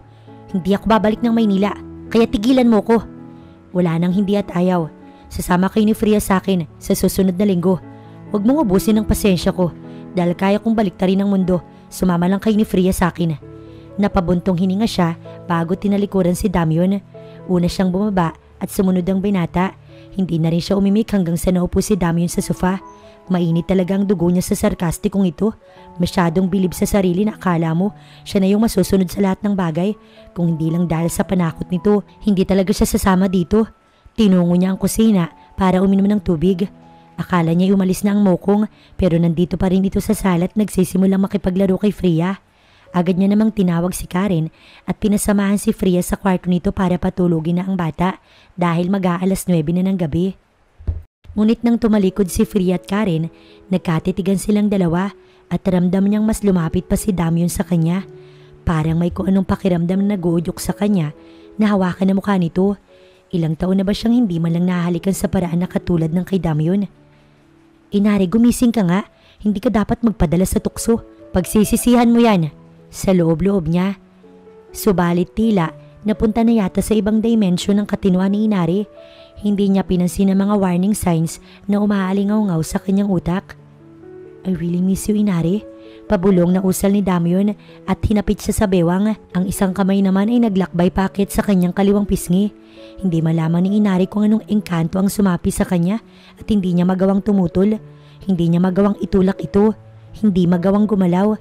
It felt like she was under a spell. Nakatitig lang siya. Napaungol pa si Damion nang dumapo yung mga mata nito sa labi ni Inari na bahagyang nakaawang. Ilang sandali, Tila pinaglaban nito ang sarili hanggang manaig ang kagustuhan nitong siilin ng halik ang babae. It was an intense and hungry kiss. Tila ba gusto nilang ipalasap sa isa't isa ang 4 na taon na hindi sila nakita. Hindi akalain ni Inari na magiging ganoon ang reaksyon ng kanyang katawan. She was on fire. Napapatras si Damyon sa maras niyang halik. Parang galing kasi siya sa isang pagtakbo na uhaw at tanging ang mga halik lang ni Damyon ang makakapagpawi ng uhaw na yun. Sa kakaatras ni Damyon, napaupo siya sa sofa at bumagsak sa kandungan nito si Inari. Napaliyad si Inari dahil sa tila kuryenteng gumapang sa buo niyang katawan. Ang aktong pagtugon ni Inari ay nahinto nang may marinig siyang mga pagkaluskos galing sa itaas kung saan ang silid ni Freya. Nagmamadali siyang umalis sa kandungan ni Damyon at dinampot ang mga saplot sa sahig. What the F? Nagpapanik na sigaw ng isip niya. Kabisado niya na yung anak niya kapag pababa ng hagdan. Put on your shirt. Asik niya kay Damyon nang mapansing parang nalugi sa sugal ang binata. Ang tanga-tanga niya, kamuntikan siyang bumigay. Saktong pagkabihis nila, nakababa mula sa hagdan si Freya. Pipikit-pikit habang kinukusot ang mga mata. Mami, tawag nito. Kaagad dinaluhan ni Inari yung anak niya. I'm here baby, what's wrong? Kinalong niya ito. Nakita niya sa sulok ng mga matang nakatingin sa kanilang mag-ina si Damyon. Where is my daddy? Humihikbing sinubsob nito ang mukha sa balikat niya. Nananaginip na naman siguro. Dadalhin na sana niya sa silid ang anak nang lumapit si Damyon at kunin sa kanya ang bata. Let me please. Nakikiusap na bulong nito. Nagpaubaya naman si Inari. Pinunasan pa nito ang munting luha sa mata ng natutulog na anak bago ito dinala sa silid. Narinig niyang nagsalita ang lalaki. Daddy's here, princess. Mahinang usal nito sa buhok ng bata. Tila may tumarak na patalim sa puso niya ng mga sandaling yun. Parang biglang natunaw ang puso niya habang buhat ni Damyon ng anak patungo sa silid ng bata sa itaas. Naumagahan, planong ipasyal ni Inari ang anak. Naawa na din kasi siya dito. Puro na lang iskul at bahay ang routine ng bata. Gusto din niya itong bilhan ng mga gusto nito. Di ba yun naman ang dahilan kung bakit may negosyo siya? Nag-aalmusal na silang mag-iina at balak niyang umalis sila ng maaga para hindi sila gabihin. Weekends pa naman, siguradong maraming tao. Wala ngayon si Karen, kaya silang dalawa lang ang nasa bahay. Ngunit natigilan siya sa pagsubo sa sunod-sunod na pagkatok sa pintuan. Wala naman siyang inaasahang bisita. Finish your food baby, para after nyan, maliligo na tayo, okay? Biling niya bago tumayo sa silya at tinungo ang sala para buksan ang kung sino mang hindi inaasahan na bisita. Nagulat siya nang madatnan si Damyon. Good morning. Nakangiti nitong bati. Fresh na fresh pa rin ang itsura nito. Parang hindi na puyat. Pinauwi pa din niya ito kagabi. Mahirap na. Baka sapian na naman siya na makamundong pangangailangan at tuluyan na talaga siyang bumigay ng wala sa oras. What are you doing here? Sa susunod na linggo pa yung usapan, di ba? Seryosong tanong, sabay halukip-kip. Nakalimutan ni Inari na wala nga pala siyang panloob at sa ilalim ng malaking t-shirt, napansin niyang bumaba doon ang mata ng kumag kaya tumikim siya at nagsalita ulit. Again, what are you doing here? Manyak ka talaga. Buntong hininga ito at bumalik ang tingin sa mukha niya. You know why I'm here? Di ba sinabi ko na sa'yo? I am her father, Inari. Alam mong kailangan niya ng ama. So please, hayaan mo kong punan yun sa anak ko. Pakiusap nito. Nanatili siyang walang imik. Ano nga bang masama kung pagbibigyan niya yung hiling nito? After all, tatay naman talaga ito ni Freya and her daughter needs a father. Kung ganun lang sana kadali, no? She nodded and took a deep breath. I have terms and condition. Bago ko pumayag na kilalanin ka ni Freya. Seryosong sagot niya. Nabuhay ng pag-asa si Damyon dahil sa narinig. I'll do anything, Inari, anything. Masuyo nitong usal. Napilitan si Inari na kasama si Damyon sa paglabas nilang mag-ina dahil kailangan nilang pag-usapan ng tungkol sa mga terms and condition. Tuwang-tuwa naman si Priya nang malaman na kasama nila si Damyon. Halos hindi na nga lumubay sa walang tigil na pagtanong at pagkukwento sa lalaki. Pati sa pagdadrive, gusto pang nasa kandungan ng ama. Talagang sabik ang anak sa isang father figure. Siguro nga tama ang gagawin niyang desisyon. Pagdating sa mall, dinala muna nila si Freya sa playhouse tsaka sila nagtungo sa katapat na coffee shop para makapag-usap ng maayos. Umorder si Damyon ng kape para dito at Praf naman ang sa kanya. Inari, usal nito. Nagangat ng tingin si Inari at sinalubong ang titig nito. Pumapayag na akong kilalanin kang ama ng anak ko, pero may mga kondisyon ako na kung hindi mo susundin, kalimutan mo ng anak mo si Freya. Seryosong sabi niya habang hinahalo ang Prof. What is it? Ayoko may makakaalam ng tungkol dito, lalo na yung inamot si Lizzie. Kunot noon itong ipinatong ang mga braso sa mesa. Why? Hindi ko kinakaya yung anak ko, Inari. Bakit kailangan ko pang ilihim? Gusto ko lang protektahan yung anak ko. Ayoko magulo yung tahimik na buhay namin at malaman ni Freya na may iba ka pang pamilya at anak maliban sa kanya. Ani Inari, sa sinabi niya, parang noon lang din na-realize ng lalaki ang mga consequences na hinihiling niya. Inari, hindi ko hayaang mangyari yun. I will protect both of you no matter what happen.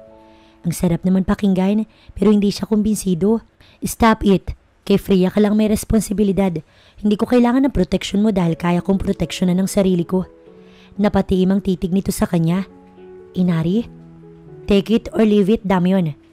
Paano kung magtanong si Freya? Kaya kong paliwanagan ang anak ko at alam kong makikinig siya sa akin. Ilang sandali silang nagtitigan. Tama ba talaga itong ginagawa ko? Hindi ba ako matatalo na ito sa bandang huli? Humugot ito ng malalim na paghinga. For now, I will agree on your conditions. But once I've settled everything, ayoko nang ilihim yung anak ko. Seryosong sagot nito. So may mga dapat pa pala itong ayusin. Talagang hindi pa niya kilala ang tunay na Damyon. Di na lang umibig si Inari sa huling tinura ng lalaki. Sinundo nila sa playhouse si Freya at namili sila ng mga kailangan ng bata. Halos lahat yata ng gusto ni Freya binili ni Damyon na ikinainis ni Inari. Hindi ko pinapalaki si Freya ng ganyan. Masama ang tingin na bulong niya kay Damyon. Hawak nila sa magkabilang kamay si Freya. Naghahanap sila ng makakainan pero ginabi na sila sa pamimili. Inari, wala pa yung sa 4 na taon na utang ko kay Freya. Nakangiting usal nito at sumulyap sa anak na pakanta-kanta. Ayoko maging spoiled ang anak ko. Tigilan mo nakakabili ng kung ano-ano sa kanya. Nilagay muna nila sa package counter ang sangkaterbang paper bags na puro gamit at damit ni Freya. Wala naman yung sa napag-usapan nating kondisyon mo, so I can buy everything for my daughter. Nakangiti pa nitong sagot. Hindi pwede mula ngayon, kasama na yun sa kondisyonis ko. Paano kung masanay ang bata? Babe! Napalungo sila ng sabay nang may isang tinig na babae na nagsalita mula sa likuran. Si Lizzie ang mismong nakakita sa kanila pero dahil nagwawala ito, mabilis itong hinablot ni Damyon upang ialis doon. Umiiyak na kasi si Freya dahil ang maging bata, dinuro-duro nito na wala namang alam sa mga nangyayari. Kaya bago pa makapag-isip si Inari ng kung ano, ay ito na ang nagsabing iuwi na ni Damyon ng babae. Ayaw nga sana ng binata, ngunit dahil sa takot na yung anak nito, wala siyang nagawa kundi kalad ka rin ng babae na patuloy na nag-iiskandalo sa mula mismo ng binata. Halos maalog yung utak ng babae nang sampalin niya ito. Tumilapon pa ito sa ibabaw ng kama dahil sa lakas ng pagtama ng palad niya sa mukha ni Lizzie. Napahawak ang babae sa sumasakit na muka habang nagngangalit ang mga mata. Anong pinoproblema mo? Asawa ba kita? Sino ka ba sa akala mo? Bulyaw niya sa babae. Ako yung fiancé mo, diba? At may mga anak tayo, remember? Damyon, ako yung GF mo, ikakasal na lang sana tayo nun. Pero bumalik yung alaala mo, kahit nagkaganito tayo. Mahal mo ko, diba? At ganun din ako sa'yo. Kailan pa ako nag-propose sa'yo? Ayokong saktan ka pero sumusobra ka na. Alam mo, mas mabuti sigurong bumalik na kayo ng Manila ng mga anak mo at huwag nang magpakita sa akin. Tapos na tayo, Lizzie. 1 taon na. Kaya ano pa yung pinuputok ng butsi mo? At yung mga anak baka mo? Pagak siyang tumawa. Lahat sila hindi akin. Kaya wag mo kulukuhin dahil hindi ako tanga. Hindi, Lizzie. Kaya mas mabuti pa umalis ka na at huwag nang magpakita sa akin dahil matagal na tayong tapos. Aniya bago tumalikod upang lumabas ng silid, ngunit mabilis siyang tinakbo ni Lizzie at kumapit sa kanyang bewang. Umiiyak itong nagsalita. Damyon, maawa ka. Mahal na mahal kita. At ayokong bumalik ka ulit sa babaeng yun. Gagawin ko yung lahat, babe. Lahat, huwag ka lamang bumalik sa kanya. Bitiwan mo ko. Halos hindi niya maiwaksi ang mga braso nitong nakapulupot sa kanya. Hindi na kukuha sa awa ang pagmamahal, Lizzie. Tama na yung ilang taon na panuloko niyo ni ma'am sa akin. Napakatagal na panahon ako nabulag dahil sa lintik na amnesia na yan. Kaya pwede ba tantanan mo ko? Madiin niyang kinuha yung kamay nito mula sa kanyang bewang at iwinaksi yun bago tuluyang lumabas ng silid. Daddy? Natigilan siya nang maabutan si Liana na nasa tapat ng pintuan ng silid ng ina nito. Naawa siya sa mga bata, Walang alam ang mga ito pero nadadamay dahil sa ina nilang walang ibang iniisip kundi ang sarili lamang. Matulog ka na, Liana. Ipasok ka pa tomorrow. Ngumiti siya at hinalikan sa noo ang 4 na taong batang babae. Kahit saang tignan ay wala itong kasalanan kahit hindi niya ito anak, pinipilit niyang magpanggap na ama sa mga ito. Iho, ano yung narinig kong kaguluhan? Okay na ba, ma'am? Ikaw ang may pakana nitong lahat. Dahil kung hindi dahil sa ginawa mo, hindi ito mangyayari, tahimik sana yung buhay ko. Pero dahil pakailamera kayo, ito yung napala ninyo. Ang guluhin ng buhay ng anak ninyo. Masaya na kayo? Dapat lang, di ba? Dahil kagustuhan nyo na masira yung buhay ko. Sirain ang anak ninyo. Hindi na nakapagsalita si Adele ni hindi na ito nakahuma hanggang sa makaalis si Damion. Gabi na pero pumunta pa rin si Damion sa bahay nila Inari. Gusto niyang kamustahin ng dalaga at anak dahil talagang nag-aalala siya. Lalo na kay Freya na umiiyak kanina dahil sa mga pagsigaw ni Lizzie. Ngunit nang tumigil ang kotse niya sa tapat ng gate nila Inari, nagulat siya dahil may magarang sasakyan din na nakapark din mismo doon. Agad siyang bumaba at pumasok ng gate. Inari, kahit isang chance lang, kung hindi tumalabang panliligaw ko, titigil na ako. Narinig niya ang pamilyar na tinig mula sa labas. Nakawang ang pinto kaya dahan-dahan siyang lumapit at sumilip. Si Jaido yun, hawak ang mga kamay ni Inari habang magkaharap sila sa sala. Nakaupo sa sofa, kita pa niya ang bouquet of red roses sa ibabaw ng center table. Jaido, pasensya ka na ha, pero hindi pa ako. Ngunit biglang siniil ni Jaido ang labi ni Inari. Doon na siya pumasok at tumuusok ang tenga habang humahangos na papalapit kay Jaido. Nagulat pa ang dalawa. Gago ka? Hiyaw niya bago pinakawala ng malakas na suntok na saktong tumama sa muka ng kanyang kaibigan. Dami yun! Hiyaw pa ng dalaga, ngunit wala siyang ibang iniisip ngayon kundi ang mabugbog si Jaido hanggang sa mawalan ito ng malay. Inari is mine, only mine. Sambit pa nito bago binigyan ng isa pang suntok ang lalaki na hindi man lang nakaganti. What's wrong with you, dude? Nang makatayo, doon lang nakapagsalita si Jaido. Marami na rin itong pasa sa muka, maging ang ilong ay dumugo at ang kilay tila napunit ang kaunting balat doon. What's wrong? Gago ka pala eh. Nililigawan mo? Inari is mine, pagmamay-ari ko siya at walang sino man ang pwedeng kumuha o manligaw sa kanya kundi ako lang. Akma niya pa sanang susugudin si Jaido nang pumagit na si Inari. Gusto niyong magpatayan? Sinundan pa nilang dalawa ng tanaw ang dalaga na tumalikod at tinungo ang kusina. Maya-maya bumalik ito at may bit-bit na kutsilyo. O sige, magpatayan kayo. Doon kayo sa labas. Mga walang respeto sa may-ari ng bahay. Pag nagising talaga si Freya mamaya, sisiguraduhin kong mahati kayo sa tigdadalawa. Umuusok ang bunbunan na hiyaw ni Inari. Natigilan tuloy silang pareho ni Jaido at hindi nakasagot ng ilang segundo. Ano? Bakit? Natatakot kayo? Wala pala kayo, mga loko kayo. Palipat-lipat pa nitong pinakatitigan ng dalawa. Si Jaido ang sumagot. Hindi pa tayo tapos, Damion. Di tapusin nyo na dito, mga walang kaluluwa. Si Inari pa rin ang sumigaw. Natameme si Jaido at mabilis na tumalikod.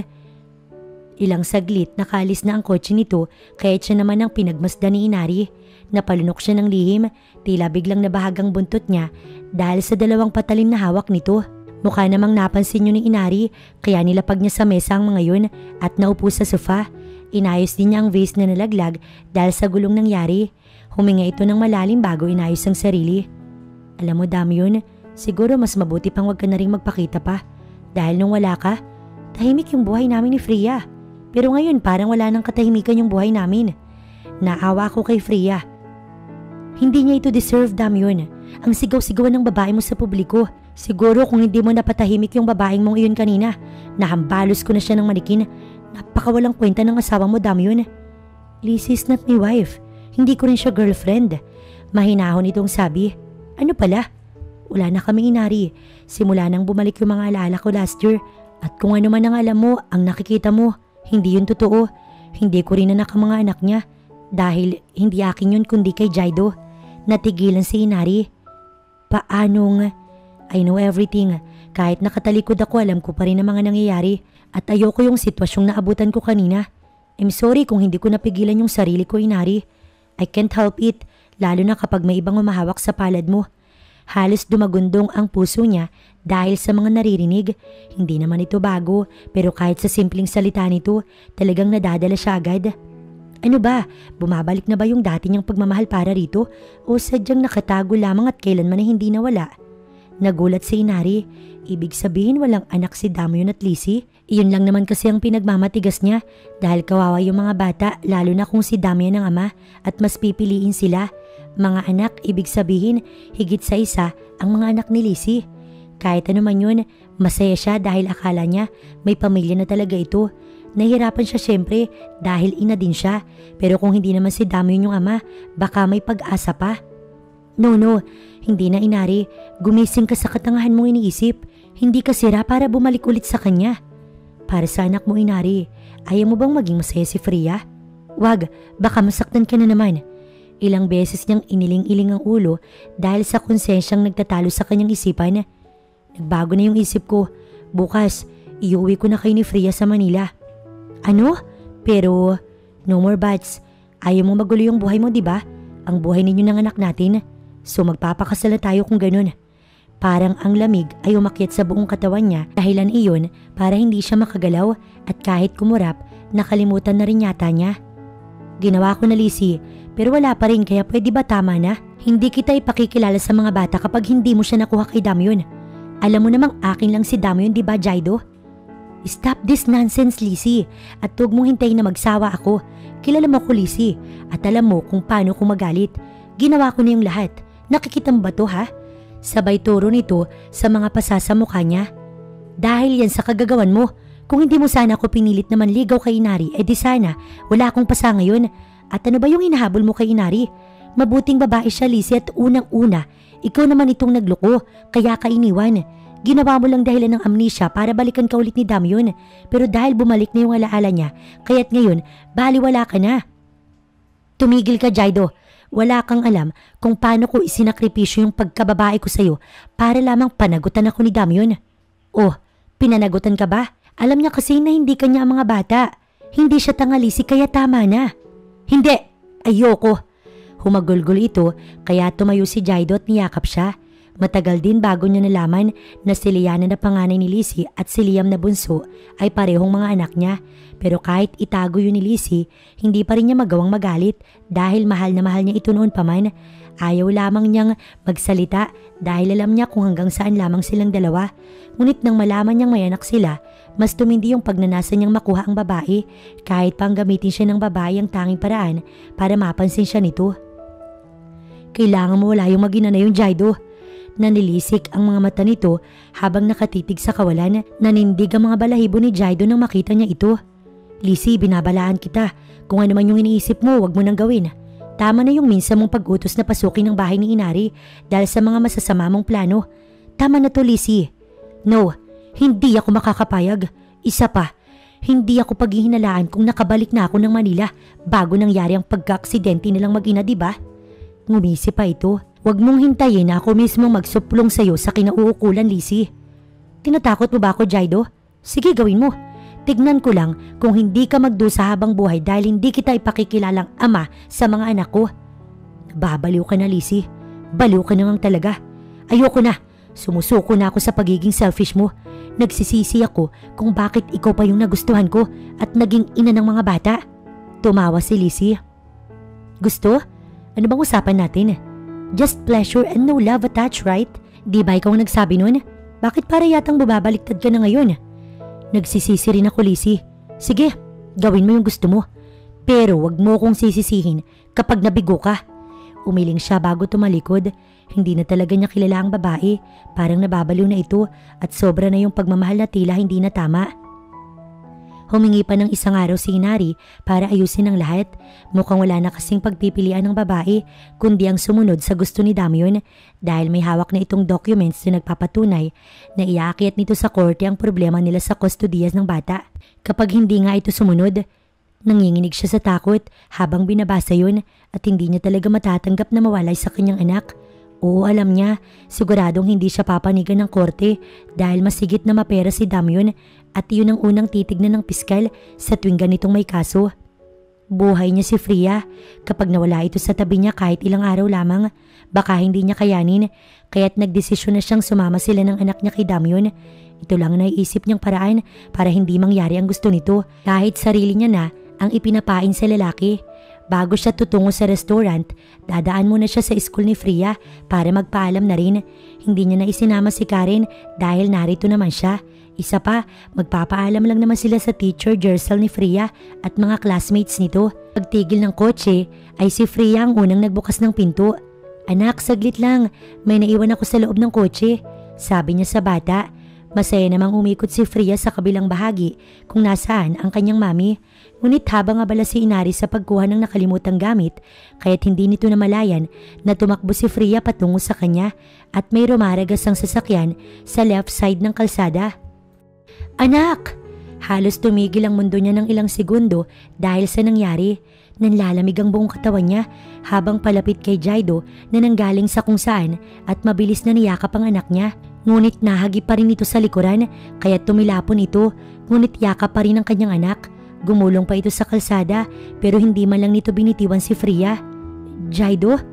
Freya, anak?" Nag-uunahang tumulo ang mga luha niya.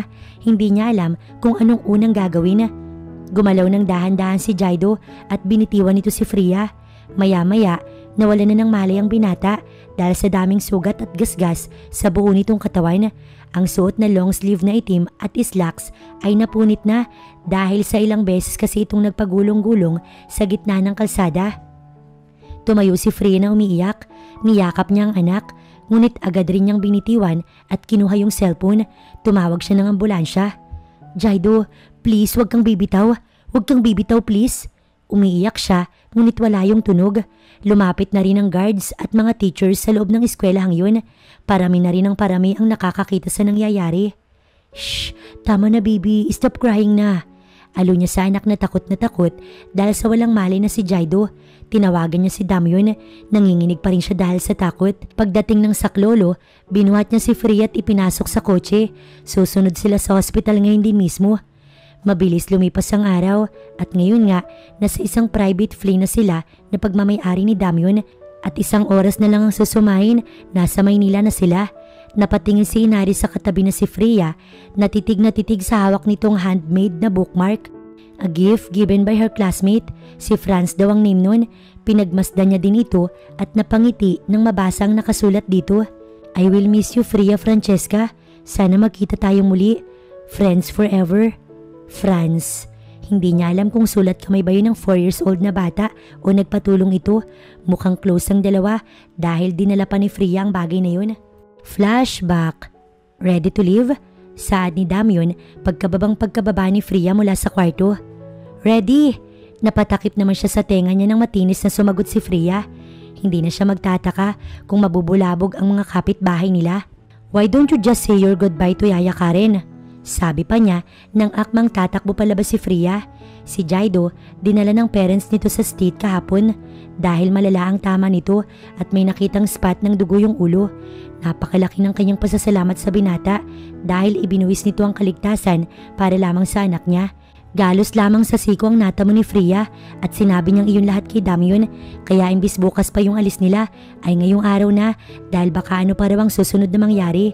Pinaimbestigahan na ni Damyon ang tungkol sa nangyari o kung may kaugnayan ba yung panluloob sa bahay niya at ang pagtangkang pagsasagasa sa kanyang anak na hindi nangyari dahil si Jaido ang sumalunon. "Mag-iingat ka dito, alagaan mo yung sarili mo." Napaluha pa siya dahil sa tinagal niyang kasama si Karen, naging malapit na din naman ito sa kanila. Nalungkot din siya nang malaman na hindi nito magagawang umalis ng Davao dahil sa hindi nito kayang malayo sa pamilya nito.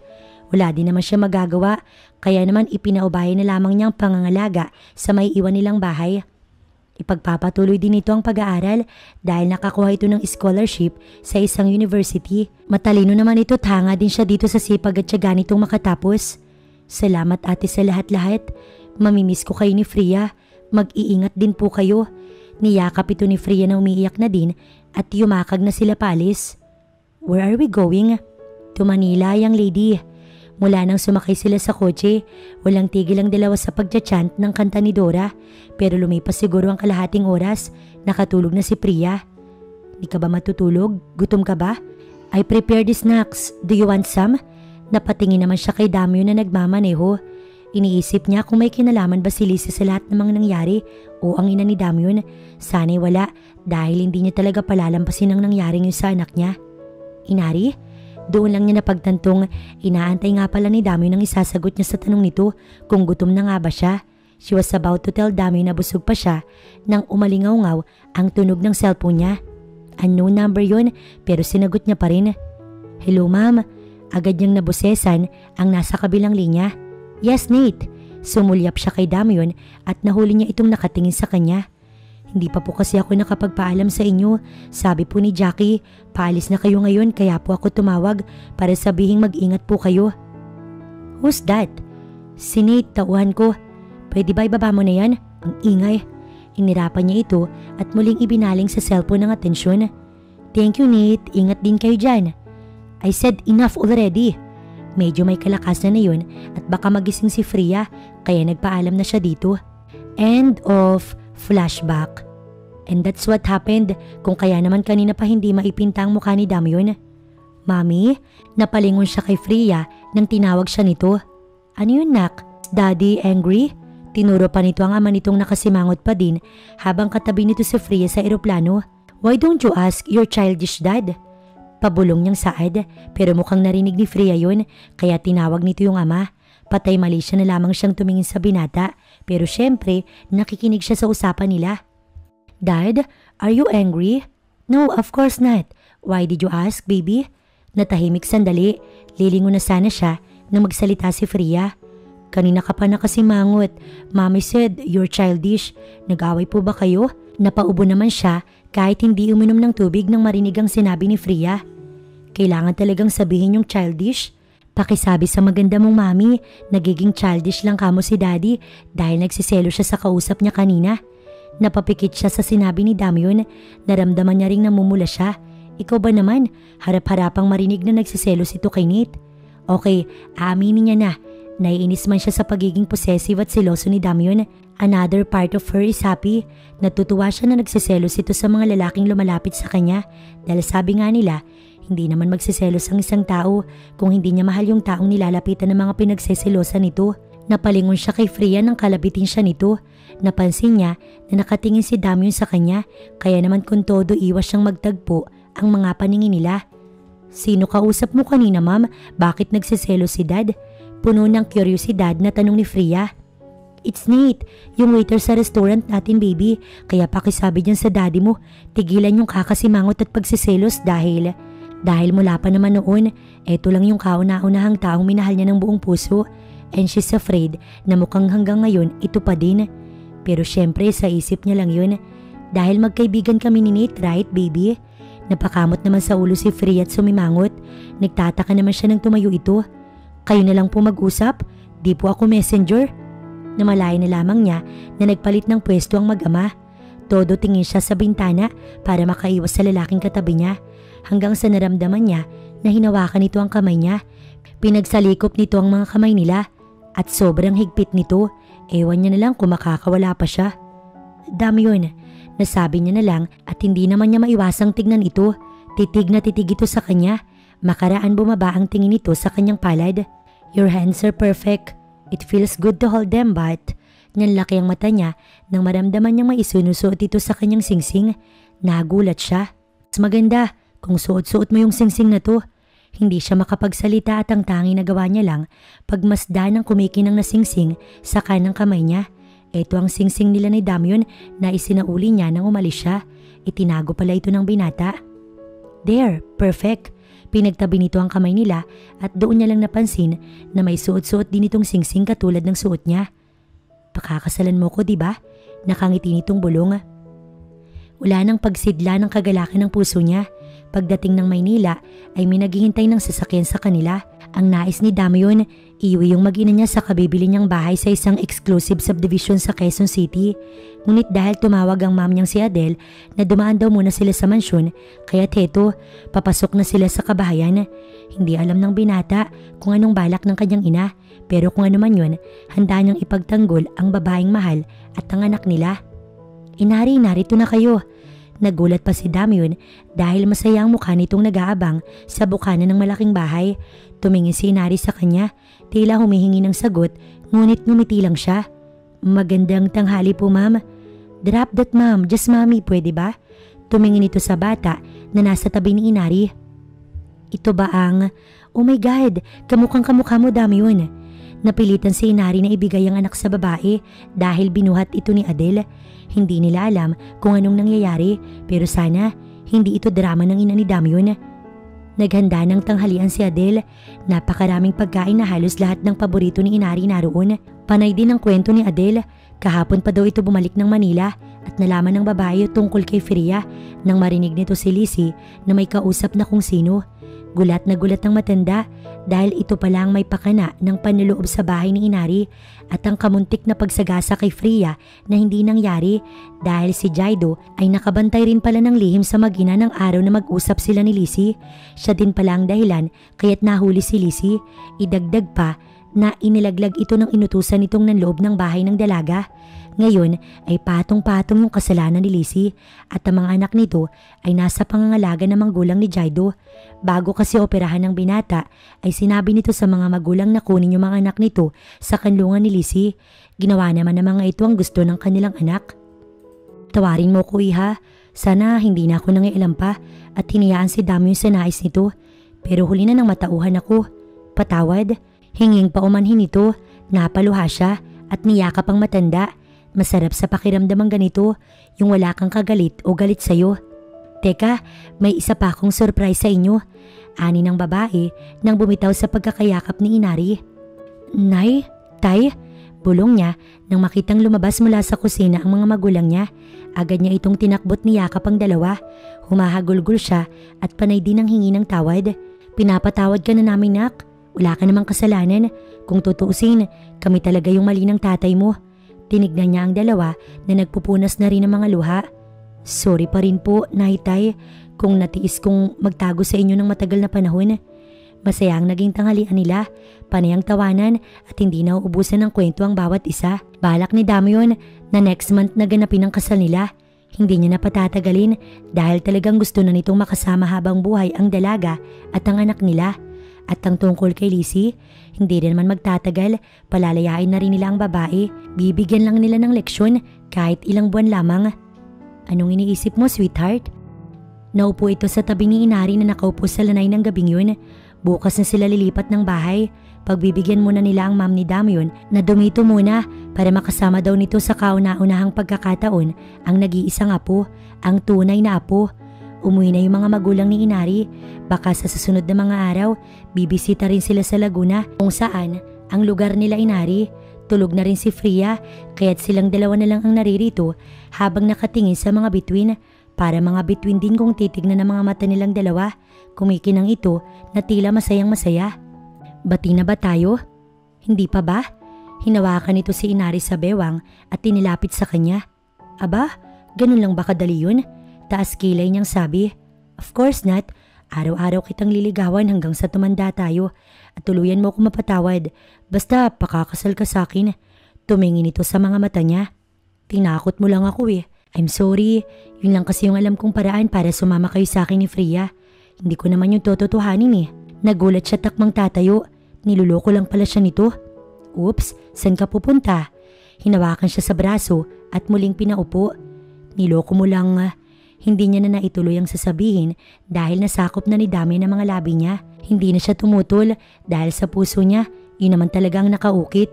Mahal niya ito't hindi yun nagbago. Sadyang pinipilit lamang niya ang sarili sa isang kasinungalingang siya mismo ang nasasaktan.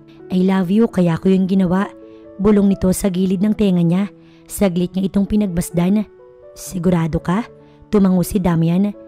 Tsaka na kita sasagutin kapag niligawan mo ulit ako. Napahalakak si Damian. Mahal din kita. Kahit na kinalimutan mo ko ng mahabang panahon, ay nanatili pa rin nakabaon sa kailaliman ng puso ko yung pag-ibig ko para sa iyo, Damian. Sa loob-loob niya at siniil ng halik ang labi ng binata na kinagulat pa nito. I think, sinasagot mo na ako. Hoy, hindi ya. Ani ya at nagtawanan na lamang sila.